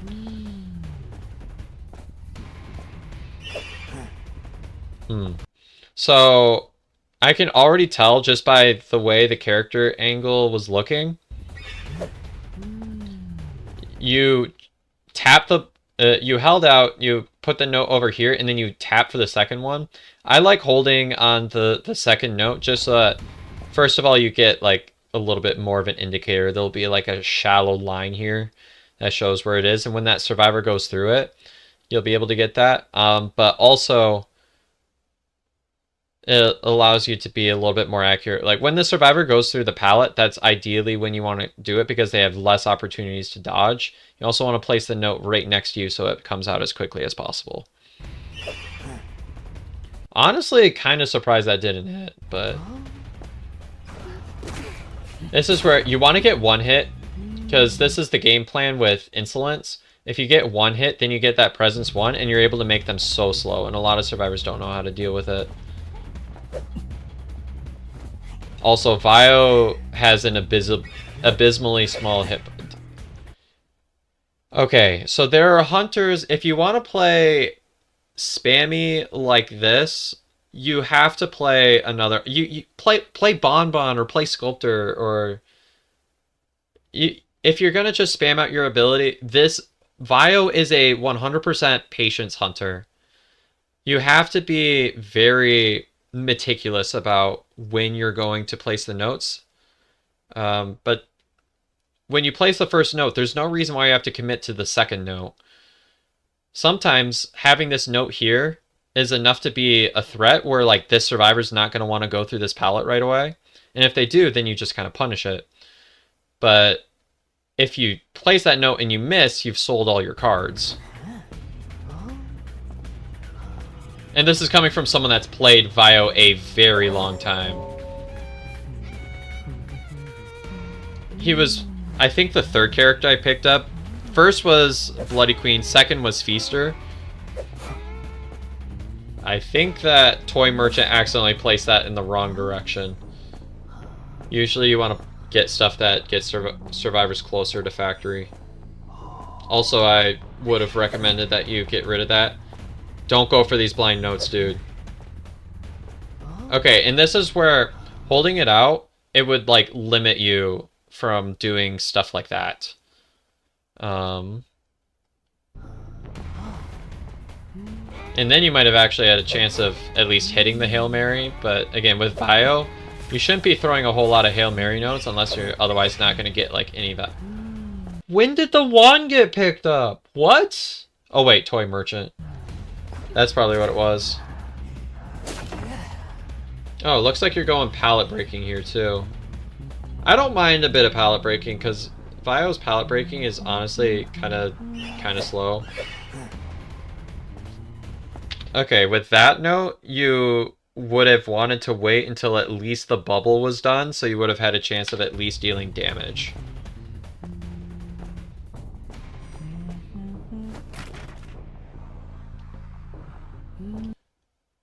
Ooh, someone needs to charge their phone. I'm going to submit my most recent rank Dream Witch match. Would love to see some of your feedback. You know you made many mistakes. Hey, if I see mistakes, that gives me more feedback, and we can have this type of thing where I'm able to coach and help y'all improve. So I actually appreciate that. So we've got a few more recordings to get through, so you have more than enough time to submit what you got. Alright. Looks like we're switching to Cowboy. Yeah, by now, this match, your mindset needs to be from winning to damage control. And you can see where going this aggressively has led to so much time has led in this match, and you have not gotten a down yet, which now the main plan. See, if you had detention, at least maybe you'd be able to farm someone really fast and then go for detention, but now even if you get one survivor eliminated here really quickly, There's no promises you get anything before any sort of a pop. You were sure you were already gonna lose? Yeah, this is where my mentality would be too. And I'm saying this as someone that's been here lots and lots of times. Like, first of all, ooh. Don't place all your peepers at the chair. You want to save those for the ciphers. The main value of peepers is that when you're walking by a cipher, you can just place them down. Because if you place them down, then they're going to slow decoding and they're going to make survivors move slow. But I don't think the peeper ability... You get diminishing returns the more peepers you put together. I honestly don't really think there's a whole lot of reason on... Except for specific circumstances to use more than one. But I would like to see you holding the second note a lot more. Okay. Gardner had so many opportunities to rescue there. Vio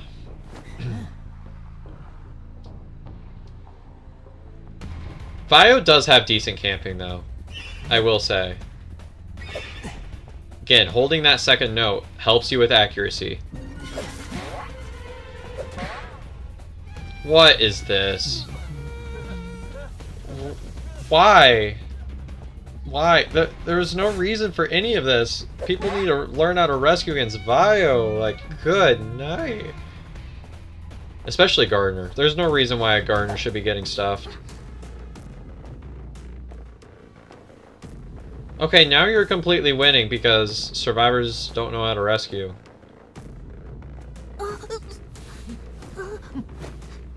I mean, you did a good job with the camp, but I would say you can have a lot more accuracy if you hold down. Like, you got the note that you place at first, and you hold down on that one, but you never do it on the second one. But if you watch my gameplay, like back when I was like spamming Vio, I tried to avoid doing those types of notes unless I really had to. Like, I was trying to catch a survivor at a pallet, which there's a time and a place for rules and when to break them. But you have to know the rules in order to break them. At least that's my philosophy. Now, camping this chair, I mean, I respect it. I respect it. This elimination is what gives you the win, so...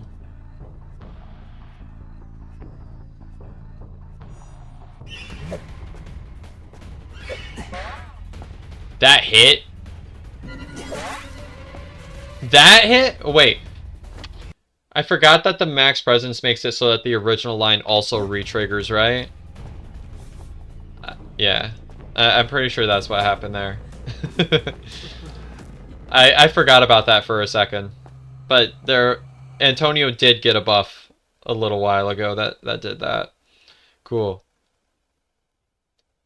Thank you, Itaru, for sending this gameplay. I hope that gives you some feedback and some ideas on how to improve. I would recommend something that I really like is left down blink. I think that's just very consistent. It's very draw oriented, but it's very consistent, which is something that Vio really needs. And honestly, if you're playing Vio, you're not fishing for more than a tie anyways a lot of the time. Just because Vio has no resources for mobility.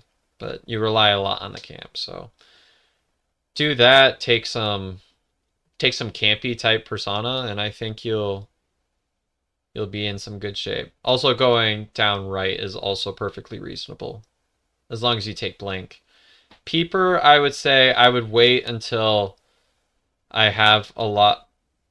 I can reliably hit my notes, because there were a lot of missed notes right away, which I think just comes down to patience. Again, not a hunter that you spam your abilities. I would personally say I would carry blink. I think that's going to... Left down blink is going to give you the max amount of consistency, which I think is something that will help you at least in the short term. But I think it'll also help you in the long term too. So, because that's a build you can take all the way up. I mean, I've done it before on Vio. But cool. Let's see what we have next. I have like a few more left of the ones that I have 2 more left that people sent me already. I have this one, a Dream Witch match says, I'm the Dream Witch. I'm also sending this because even though I won, it was close. It was almost a tie, and I feel like with the situation, the game should have been a guaranteed win for me, and I don't know where I could play better. Like, if I could go replay this match, I wouldn't change how I played, so I don't know. I am someone that has been S-Badge Dream Witch. I say this like every time before I review one of the characters I've been S-Badge with, but Dream Witch is probably one of my, if not my best character. I would say my best right now is either Dream Witch or Ivy. Like if I had to jump in and play competitive right now, I'm playing Dream Witch or Ivy, maybe Sculptor. Sculptor is also another solid character of mine. But Dream Witch has been one that I have been playing for seasons upon seasons. So you have limited S-Vio but couldn't use him. What is your advice for me? Looks like it's time to pick up Antonio. Get used to his little head and shoulders thing that he has going on, you know? Make it your vibe.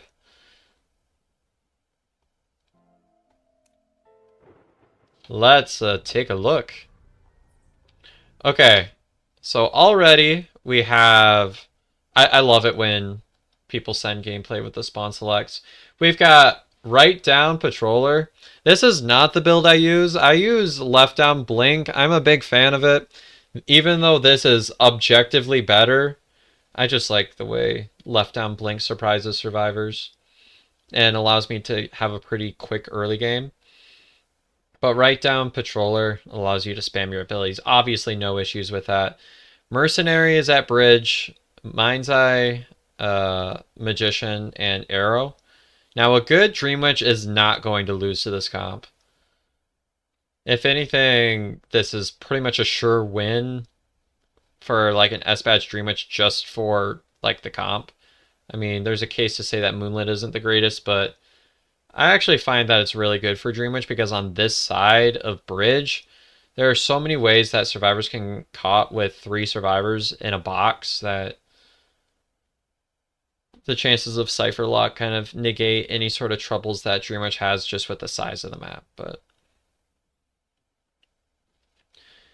I don't have the patience to use Vio. Yes, that is an issue. If you don't want to be patient, play Bonbon or Sculptor, or honestly, these multitasky characters are great for me because again, I don't like being patient either. I like doing things at every point of the match, which is partially what drove me to like these multitasky characters. I love doing something at every point in the match, which is why I picked them up. And I think they just fit in my playstyle a lot more. I like multitasking. Yep. Ooh, what's this trait? Why are you going 1 stack into this? Overwhelm. Attack recovery speed increases 5, 10, 15% for knocking over 2, 3, 4 different survivors. Yeah, don't bother with this. Take Wanted is reasonable, Hunt is reasonable. Just take another in Berserker. Honestly, there's no reason. That's why I'm Joseph main. You have to be patient for Joseph too. Like there are times when Photo has to be patient too. All right. We're approaching Mind's Eye, as you should. Mind's Eye is taking already a questionable route, not going upstairs.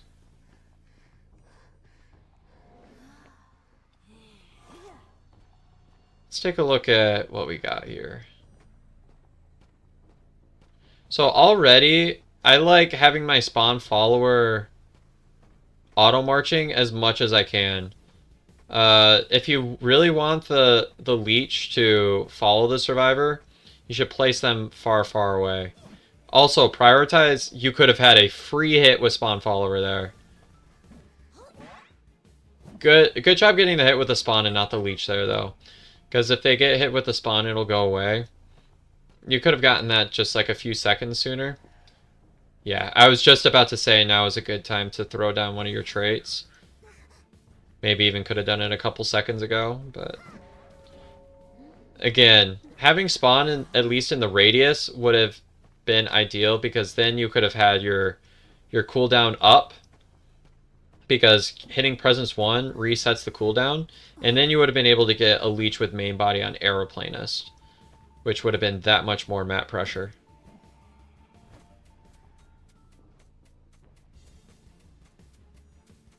Nice job sniping out the survivor from so far away. Although, it's not entirely helpful now.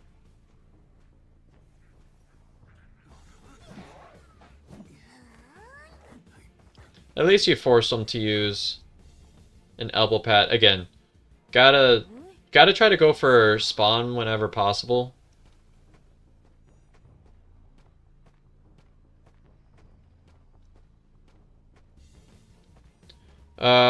Let's go ahead and... I don't like the idea of... I would have just had spawn, honestly, camping Mind's Eye. I mean, I get what you're trying to do with the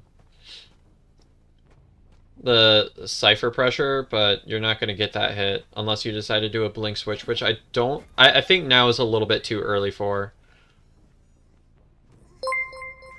Ooh, thank you for the follow. Femfrights is now following. Happy birthday, Murrow.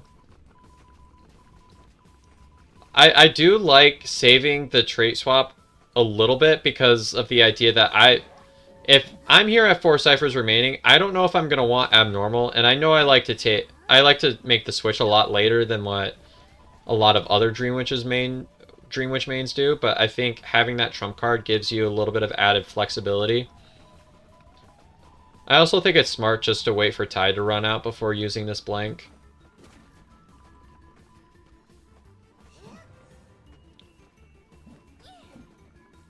Okay, now you know that it's Flywheel. If this was my thoughts, I would think, because I haven't seen them vault yet, I would think that this was a no borrow time type of thing, because Mind's Eye really likes running that. I would have also tried at the same time to multitask and get a leech on this arrow. Yeah. Ooh, no, you place the leech on arrow so that you can... Okay, maybe at least you'll pull out a jetpack here. Maybe.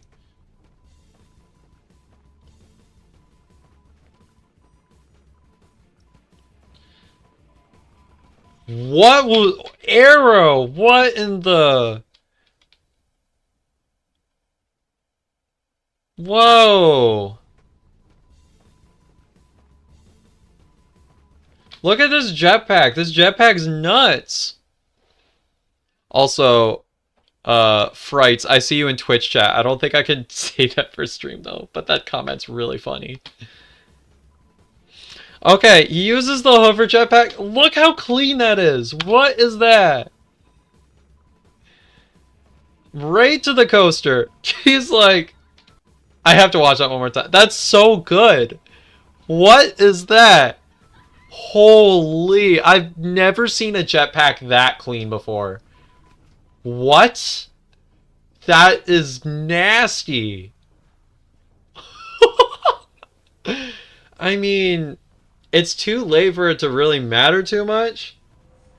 But that was so good.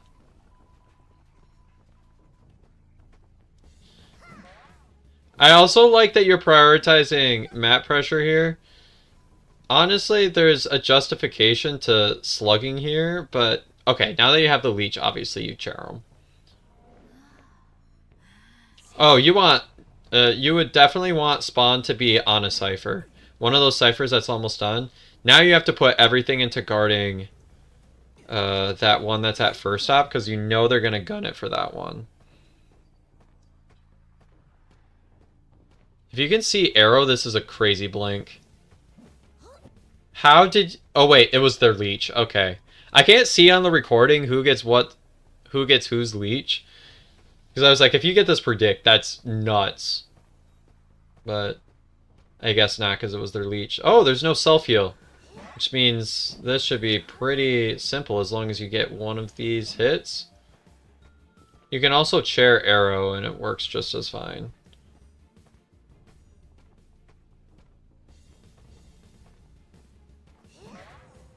Nice. Nice blink. That arrow's got to be at like 90%. Honestly, I would probably, because arrow doesn't have self-heal, I would want to take the survivor as far away from the Cypher as possible. Because of the fact that Mercenary does have his passive ability, and the Stream Witch said that it was a tie. Or no, that they ended up getting the win. But if there was a way for them to recover, it will be through Mercenary's passive ability.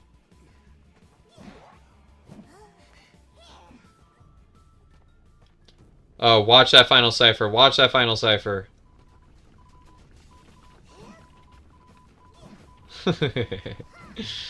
Oh, silly wand. Yeah, I would be watching this cipher like a hawk too.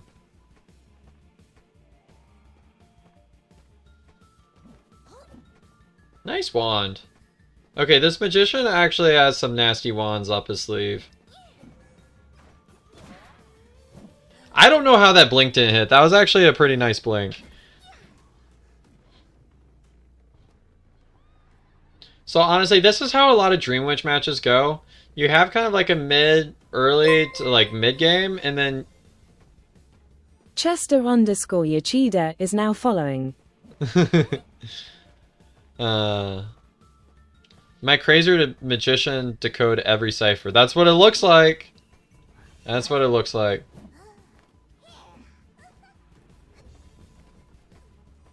I feel like there were some times when you could have gotten this done a lot earlier. Isn't Magician like dead on chair?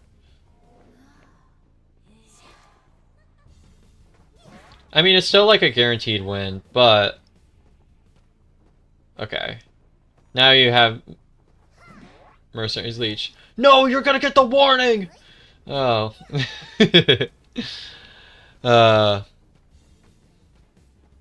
Chester, thank you for the follow and welcome to the chat. If you're just joining, we're watching some Dream Witch gameplay. Actually a pretty decent Dream Witch player here. There's like some slight kind of misplays, but the mid to late game Dream Witch is always so hard to navigate. Alright. It's a 3K. So I would say like the biggest areas to improve. Also, I have to go back and watch it one more time because that jetpack was so cool. This is the major highlight on this one. Look, you guys have to watch this. You have to watch this. Look at that jetpack. That's so clean. Like, that's so clean. I know this is supposed to be about the Dream Witch, but that was so good. Do y'all get to send in gameplay? Yes, I will post the link into Twitch chat and pin it there too.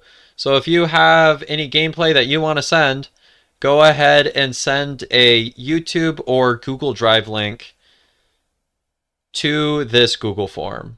And I'll keep going for, I guess, as long as I have time for. I have been at marching band all day, so like it has been, I got up at 6, 7. I think I got up at 7, and it is currently midnight for me, so I think it's been a 17-hour day for me. I took a nap earlier though, so I'm chilling.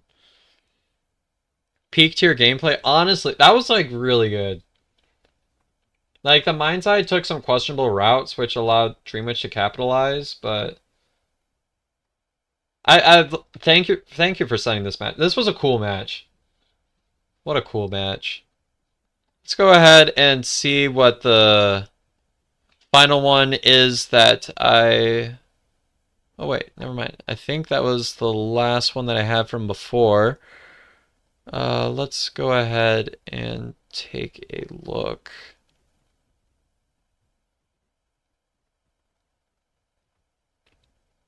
It doesn't like order them by order of submission, which is a little bit annoying to me. I don't know how it's ordering these. Oh wait, never mind. It does if I format it this way. Okay. I have a little girl match. And I have a night match. Ooh. Okay.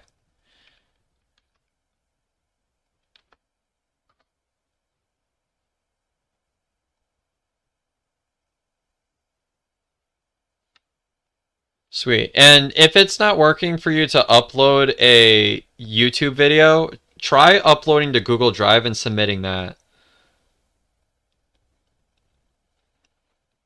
Are you a composer, sir? I don't main composer, but I've tried writing a couple of things, but I've been playing clarinet ever since I was in 5th grade. And then I've picked up saxophone, and I've been playing a lot of guitar lately. I've got a jazz group that I play jazz guitar in. We do a lot of community gigs playing at retirement homes and stuff.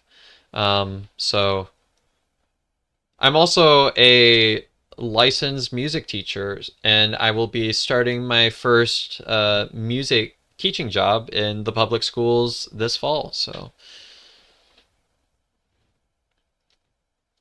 sweet.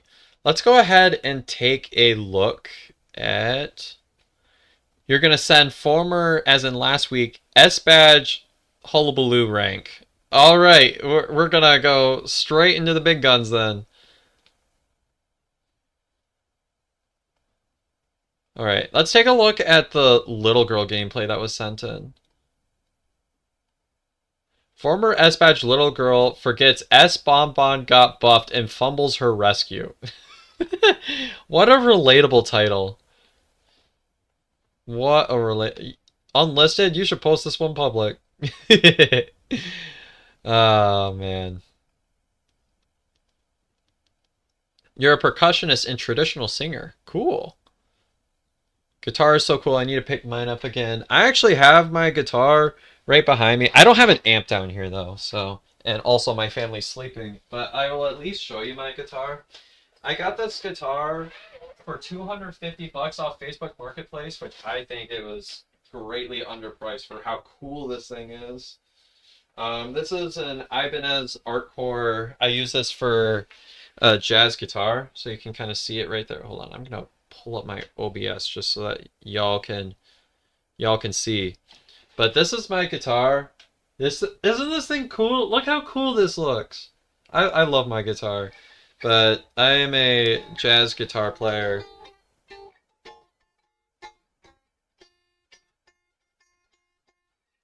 But I love playing guitar.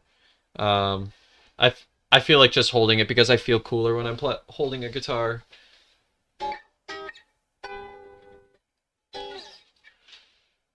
Got your S badge back after this, but still, who is this garbage little girl? I haven't even watched the gameplay. You're already saying that. But I love like the finish on this guitar. It's such a pretty guitar, and I got it on Facebook Marketplace from some lady that was like, "Yeah, I don't want this guitar anymore. It's just been hanging up. I play country music and it doesn't have a whammy bar, so I'm selling this." And so I picked up this beautiful guitar for $250.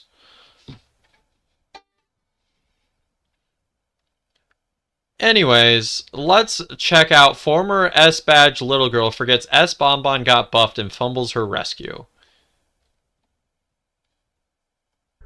Unmute.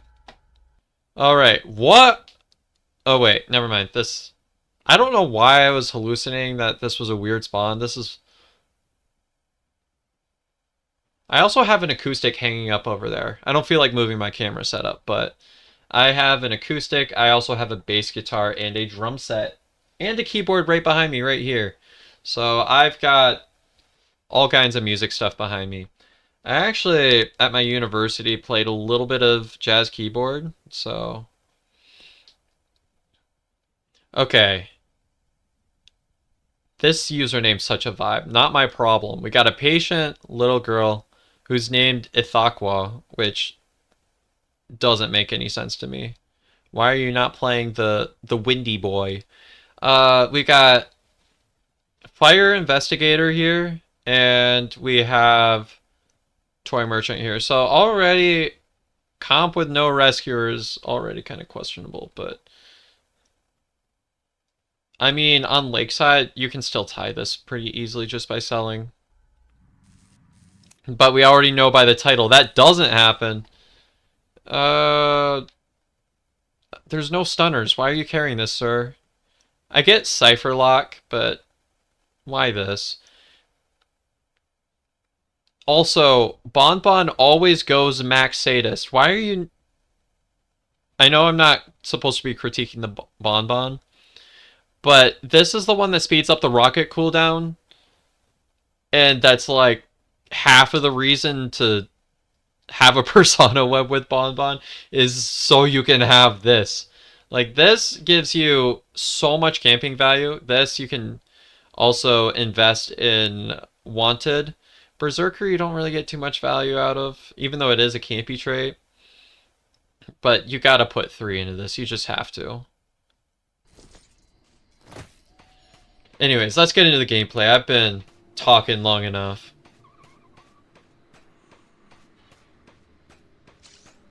Alright, looks like we're coming up to patient here.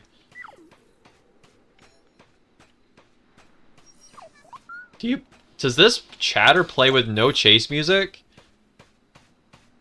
Okay, first thing I recommend you do is turn on some chase music, bro. How will you know when you're when you're technically in chase if you don't have chase music on?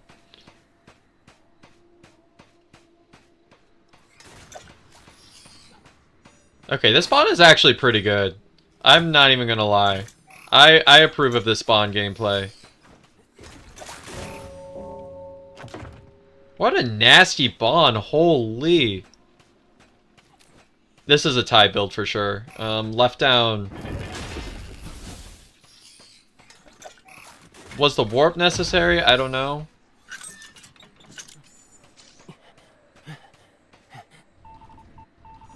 I usually just assume the gameplay is going to be my background music, but... Because I figure... If you want to listen to music while you're watching a stream, just open another tab or open up Spotify and listen to the music that you want to, because everybody's going to listen to whatever they want. And then the experience is going to be more positive for them anyways, rather than me putting whatever DMCA music I'm going to have to put on. Like, if I could put on my own playlist and not have to worry about DMCA takedowns, then, like, okay, I would maybe put some cool stuff on there, but I don't have like a cool DMCA free playlist, which is where you all can listen to whatever music you want if you just open another tab.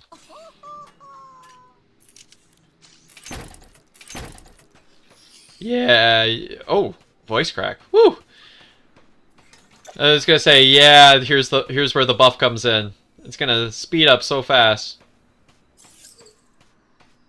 Little girl. Hey, by the way...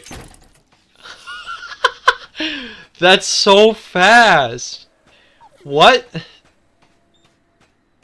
Oh, you're so done. You're so done. You're cooked. You're so cooked. Look how fast... Oh, that was fast.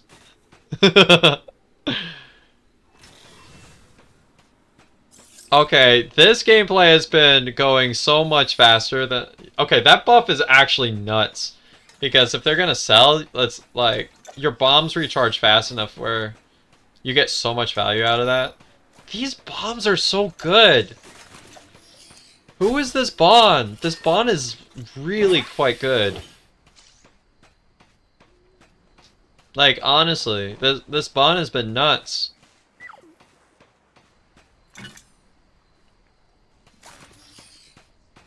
Ooh.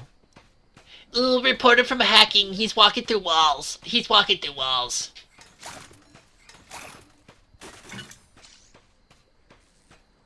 You see bonbons with no status because if you instantly put a bomb on Cher, it's like the same thing.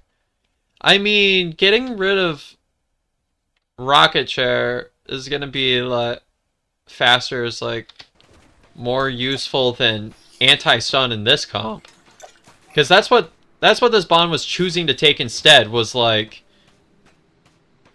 what do they call it? Like rage? Warp is blink confirmed.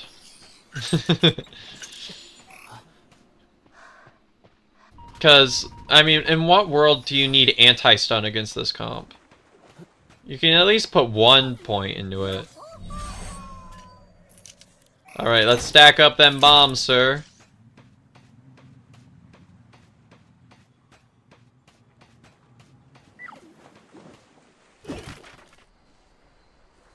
Alright. This is pretty much a win, because, like, ain't no way you're actually gonna get this rescue. And also, I don't think you actually have a last cipher, so...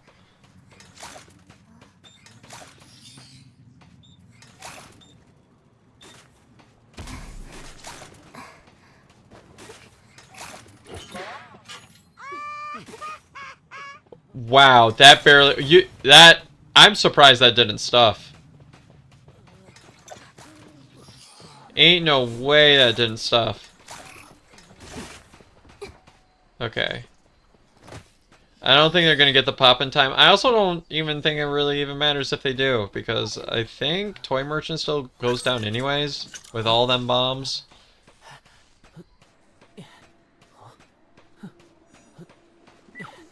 Alright, so... yeah, this is a win. I don't see any way that, like, you as little girl could have done anything here, because this was a... your random... like, Bond going crazy. Honestly, like...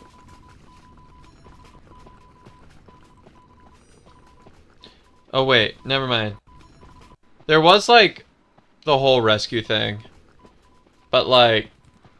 if you sold, you could have still tied, but survivors also got down in, like, 2 seconds.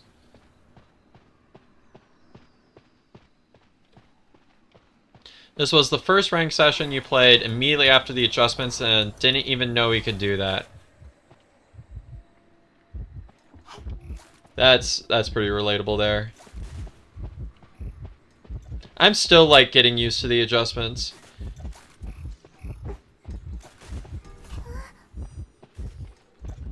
Let's see how long this kite ends up. It's like 5 ciphers, right? No, look behind you! Guess it doesn't matter too. Oh! That was 2 seconds away from disaster. Holy. Why did you use that? You don't even know how close the hunter is. Okay, but this Bond has a 3K for sure. Dungeon's not even in a possible location for you. Yeah, it's in the corner.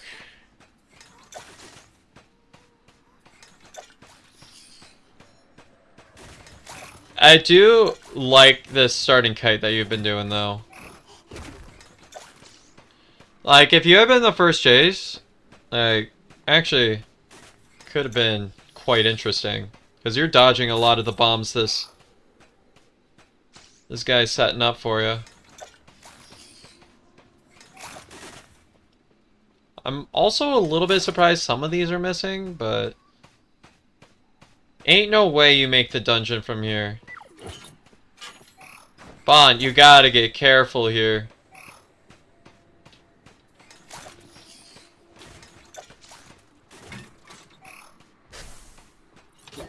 Ain't no way! Ain't no way! Bond threw so hard! No!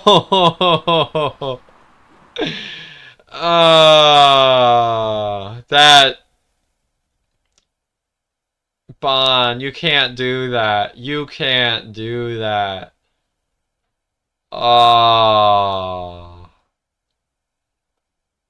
Feels bad, man. That just feels bad. I mean, good for you, but like, wow. Bond was so accurate until the very end. Feels bad. Time to copy strike me. How would I have been copyright struck? There was explicitly no music at all during that last game. Yeah, Whifforama is right. That's what I'm saying. Oh hey. First night versus first smiley Koa 20 leaked footage. I see we are a couple years into the future, more than how what did we just pass, like Koa 8? His Bonbon is really good. I think he's still high up on the leaderboard. Yeah, like the early game was so accurate. He just got lazy at the end, is what it was. Because he could have put himself in between you and the dungeon. How's the game so far? Just got off of work. It's going pretty good. We've had some instructive moments, definitely some funny moments.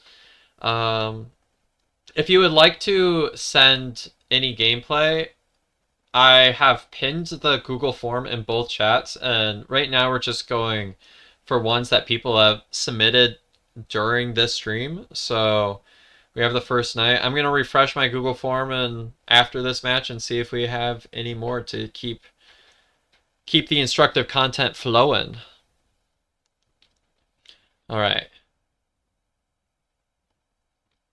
So we have Ithaqua again. And then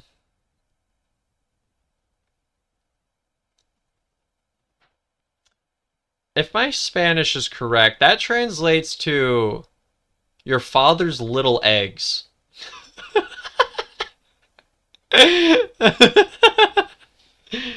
Oh no. You gonna play rank now? Bye bye. Alright. I'll see you around, Frankenstein. Okay, we got Magician and we got Pharaoh. And then we have Hamster here. Your father's little eggs is a funny username though.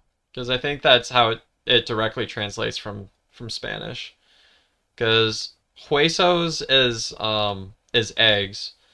And then you add this kind of suffix if you're saying they're little.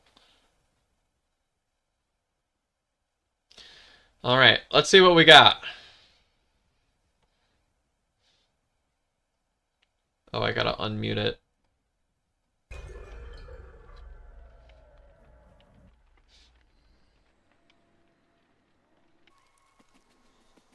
Oh, he running. He be running.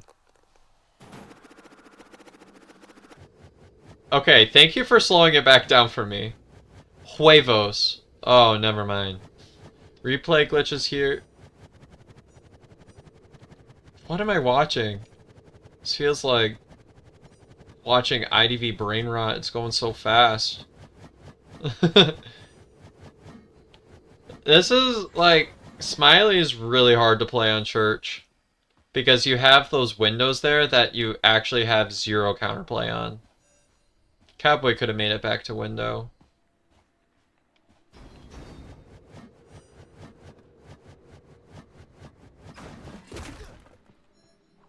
I don't know. I took AP Spanish when I was in high school, so I am by now like 5 years separated from those classes.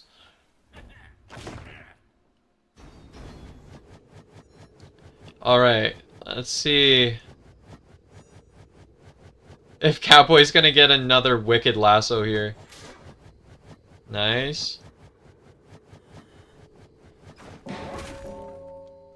Ooh, okay, this should be a pretty simple either second dash or blink down. I mean, this is still a really good start for survivors, and this is the risk that you take when you play a character like Smiley. Honestly, if Knight body blocked, it wouldn't have been so simple. Actually, no. He would have gotten you on the vault because Dash doesn't have recovery. You've been trying to learn Ivy on Red Church because of those windows. Well, I am definitely someone that can review some Ivy gameplay. Because I've been S-Badge Ivy on this. I've used Ivy in Tourney, I believe. I don't know. She's definitely a character I would play in Tourney.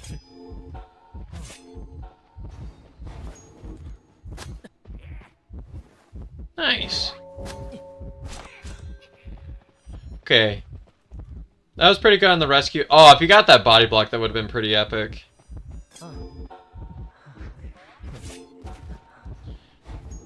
I like that you're supporting while not putting yourself within risk of actually getting hit by the hunter. Because when you have an ability that has a radius as large... Ooh, I don't know how I feel about this. If he dashed at you, you were kind of toasty toast. If he saw you there.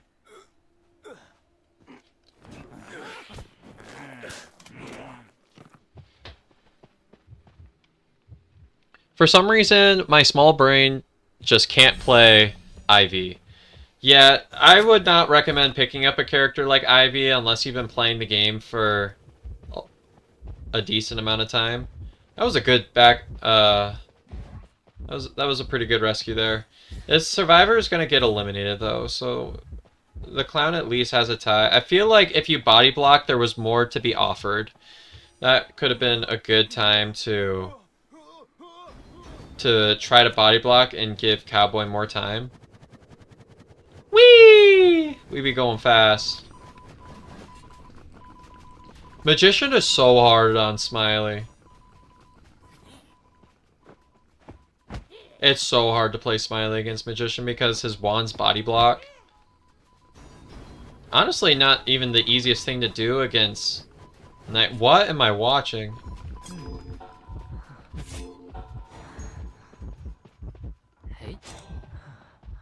Good prediction. I'm not sure how necessary that was. Maybe you could have honestly just saved that, but better than getting down on the cipher, right? I honestly would have considered just dropping that pallet right away, but most of the pallets in this area are kind of used up anyways. And they are finishing up that cipher. This is... What just happened? Okay. You do have dungeon here. Is this gonna be another one of those, hey, we're gonna scam this hunter out of a tie and we're gonna get dungeon here? I don't know why the hunter going so aggressive in the stash. He run through walls, he's a hacker. To be fair, this Smiley's doing what I would do and get aggressive going for the gate. Yeah, between flywheel and stuff, Smiley is so hard to play now. Like, you have to be so accurate. Especially because he doesn't have detention. What in the...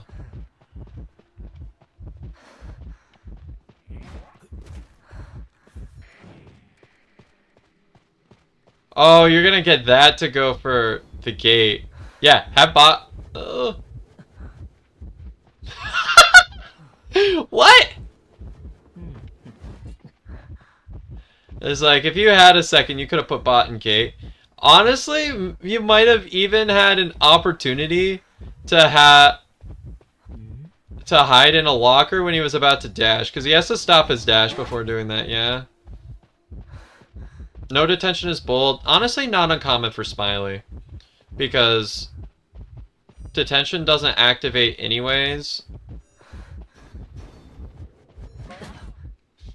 Detention doesn't activate off of the dashes, so, like, he doesn't get so much value out of detention.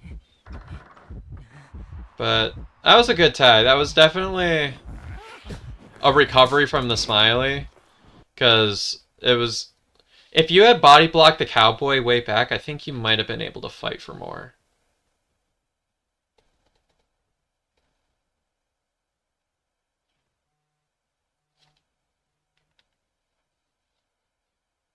Alright.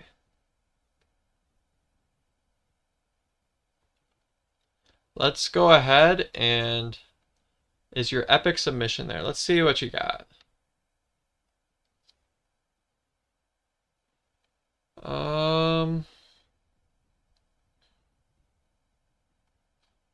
Let me refresh.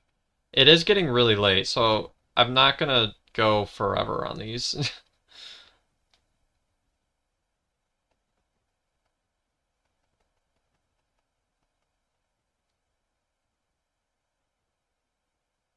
think I have 2 more submissions. Alright, I'm gonna take these last 2, and then that will be the end of the stream.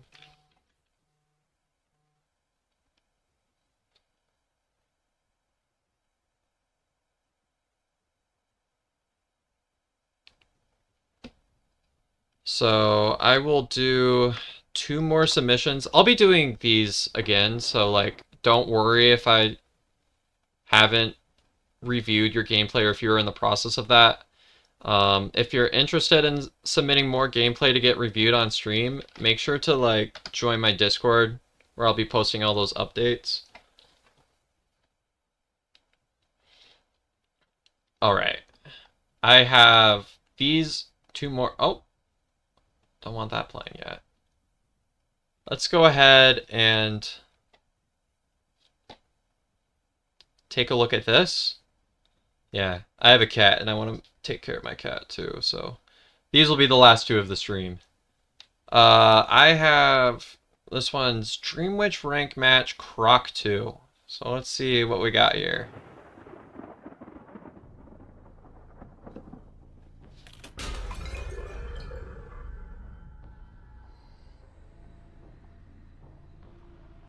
Mind's Eye, Cowboy, Fire Investigator, Doctor. Yeah, this is another team comp where any good Dream Witch main, you're not losing to this.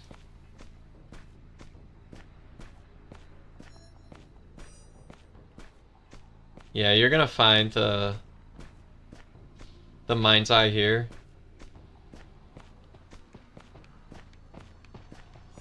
Yeah, and I would honestly go for getting a leech right away, trying to start that cooldown as early as possible.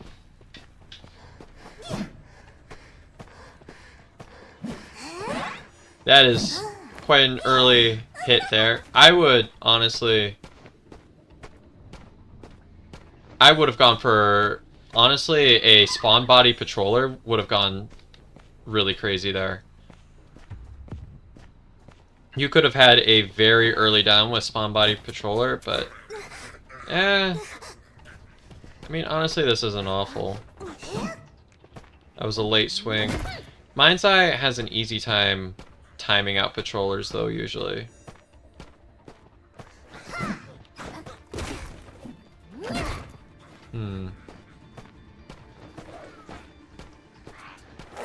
Yeah, there are definitely ways you could have done that a little bit more effectively. And Mind's Eye is kiting a Dream Witch here.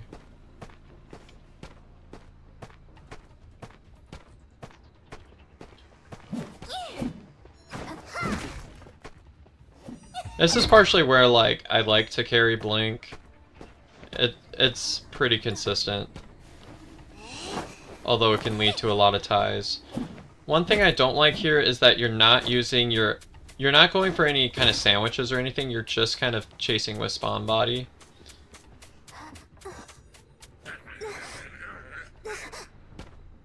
If you use your leech at all just to set up some sort of sandwich, you would have something to do here. Also, I believe your leech cooldown should also be about up. Don't get the hit with... Oh, wait, that spawn. Okay.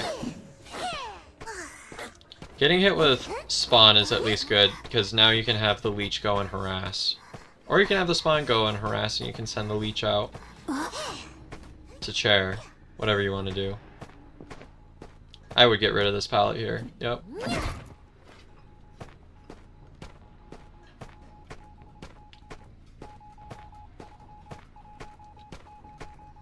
I would have, honestly, having one of these leeches just sit on the Cypher is enough pressure as it is. Getting hit on the Rescuer is good, but now you have to get a leech on the Rescuer. If you get a leech on the Rescuer, that's how Dream Witch is able to snowball more. Good hit, though. What is Doc here? Weird. Alright, she gave you max presence for nothing, which honestly isn't even that good on Red Church. Because it just makes it hard to outrun.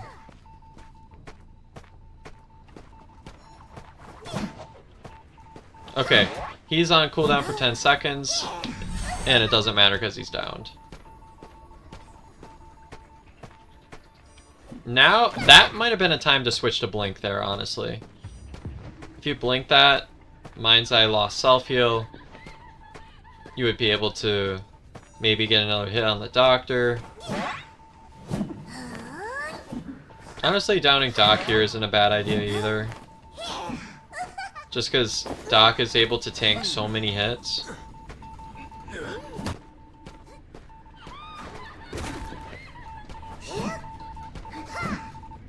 Ooh. What was that vault, Doctor? Okay. Here's blink, but you weren't in a blinkable position. You have to know what that hitbox is that was never gonna hit. You don't have feast or charge attack. You should have switched earlier. You kind of lost that opportunity. And now actually would have been a time where abnormal might have even had a little bit more value, depending on how much value you get here. But by now you lost your main target, the Mind's Eye, and with accelerated decoding, she's gonna fly through a cipher. If she doesn't get away.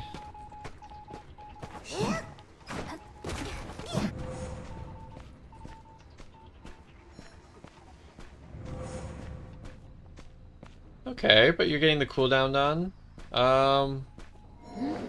I would get Leech on Cowboy. That's what I would do. See, the thing is, Mind's Eye's dead on Cher. Don't pick up. Cowboy's right there, right? No lasso, never mind. I guess Cowboy went away. Oh. I thought Mind's Eye was dead on Cher. No, this is a lot worse than I thought it was.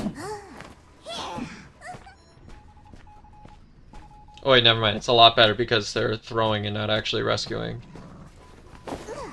Typical Doc. What is this pop? I'm so confused. Should have leeched Cowboy? Yeah.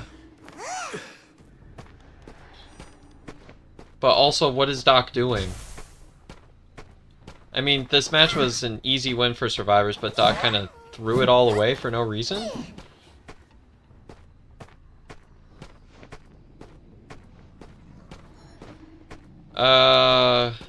Well, now you have the easy 4K. And I think for you, I would just recommend getting used to switching between the leeches that you have. That needs to be your top priority. If you can start setting up some traps and stuff, it'll be fine. I would say the first thing you gotta do is get used to, when it comes to playing Dream Witch, it's very important to get used to traps. And then it's also important to get used to what the middle and end game kind of looks like. Yeah. I swear I never see a match where a doctor actually carries, unless it's Mad Eyes. Don't carry this, carry 2 in Berserker instead. Or carry 2 more in Hunt. That's fine. A common build is to go 3 in Berserker, 3 in Hunt. You can carry 1. Any combination of these 3 traits is pretty much the only way to play Dream Witch. This is unnecessary. You're not relying on... I think this is the charge attack one. Maybe? I don't know. This isn't going to help you at all.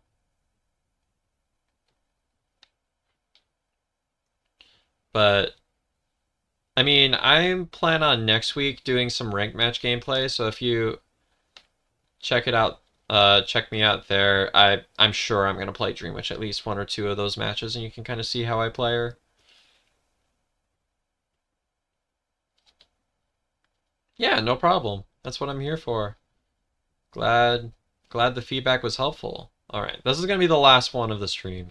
Last one. Pro S-Badge Hullabaloo fails a 4K with lack of sleep. Alright, Hullabaloo is not one of the hunters that I mained. I kind of like took a break about the time that this hunter was really getting relevance, but I'm really interested in seeing this gameplay. Are you excited? Yes, I'm excited. Yeah, that's a charge attack speed boost. Yeah, not super necessary for Dream Witch. There are some characters where it's good. I actually use it on Bloody Queen. It's actually quite decent. Underrated, I would say. Oop, unmute. Here we go. Now, Hullabaloo has been kind of crazy. I'm still like a little bit of a doubter, but like not a lot. Okay, this is nuts though.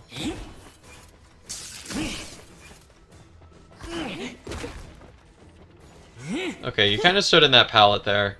But let's see if you nail the rotation here. Or if it's completely unnecessary. Nice. Good drop. Yeah, Hollow can sometimes struggle with what to do against harassers, but you do have a very solid what the? Okay, this is nuts. I like how you use your first presence ability. I think that's very smart.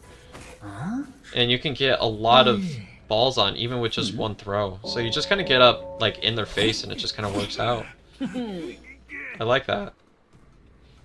I remember there used to be a thing where like when people were getting used to him, survivors would just kind of like stand in corners and there'd be like 15 seconds where you couldn't do anything.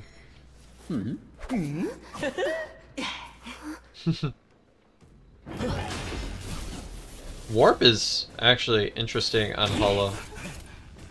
I kind of personally like the idea. I'm not a Hollow main, but I like the idea of peepers on Hollow. I think it has potential, but also maybe I'm just naive.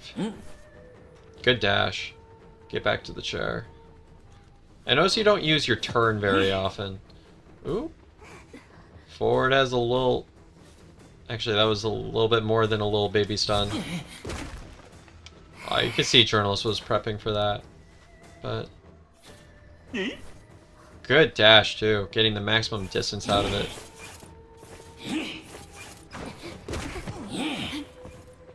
Aw, you almost had that down. That was close.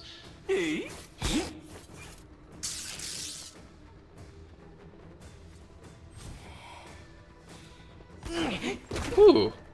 Okay. Kind of struggling to get this down. I notice you don't use the rotate very often. I feel like there are like a couple of times where a fast rotate might have been able to help. Peepers, Warp, Teleport are the norm for Hullabaloo. Yeah, I would have figured. Ain't no way this doesn't become a 4K. Isn't it like impossible for this to be a loss? Journalist is about to die. It's at least a tie, right?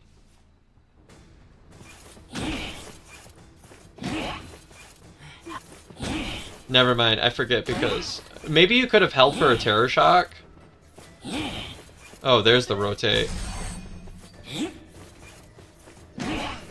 Good down, good down.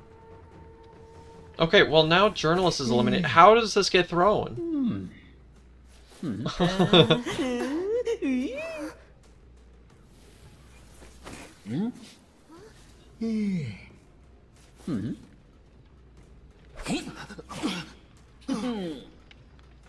I mean, nobody can really rescue.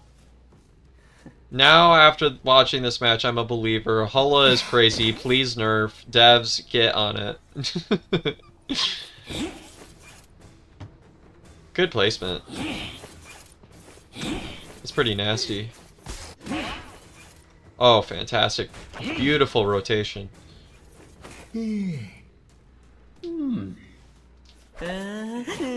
See, how is this not a 4K? Or is this like you missed the Slug Survivor? Because if it's ranked, I don't care about the 4K so much.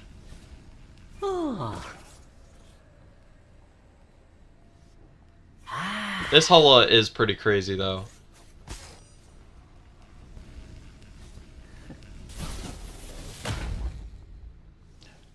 No rescue.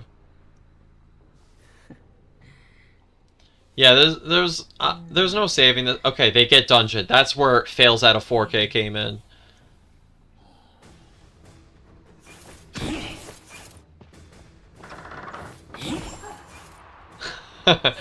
Okay, it was the little bubble. Honestly, not too much you could have done there, without slugging, but yeah, that just shows how crazy Hulla is. So, good job, kudos to you. You're a good Hulla player. There were like a couple of things I pointed out, but like overall pretty solid. So, sweet. Pumpkaboo, you just joined, and I'm about to end. It is almost 1 a.m. for me, and I gotta give my cat some love, cause this is my little guy. See it? Look at my cat. This is my little guy. I love my cat. His name is Benny. Yeah, Pumpkaboo.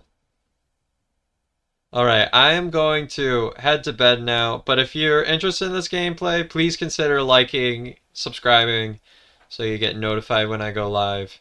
And I will be doing more streams like this in the future. I'm going to do another one like this next week, probably. So, sweet. I will... For those of y'all in YouTube chat, the Discord is in the description. Those y'all on Twitch, I believe there's like a command for it, but if not, it's also linked to my YouTube if you find me on YouTube as well. Lesson learned, always slug. That is not what I said. But thank you all for joining, and I am going to be heading out now. See ya.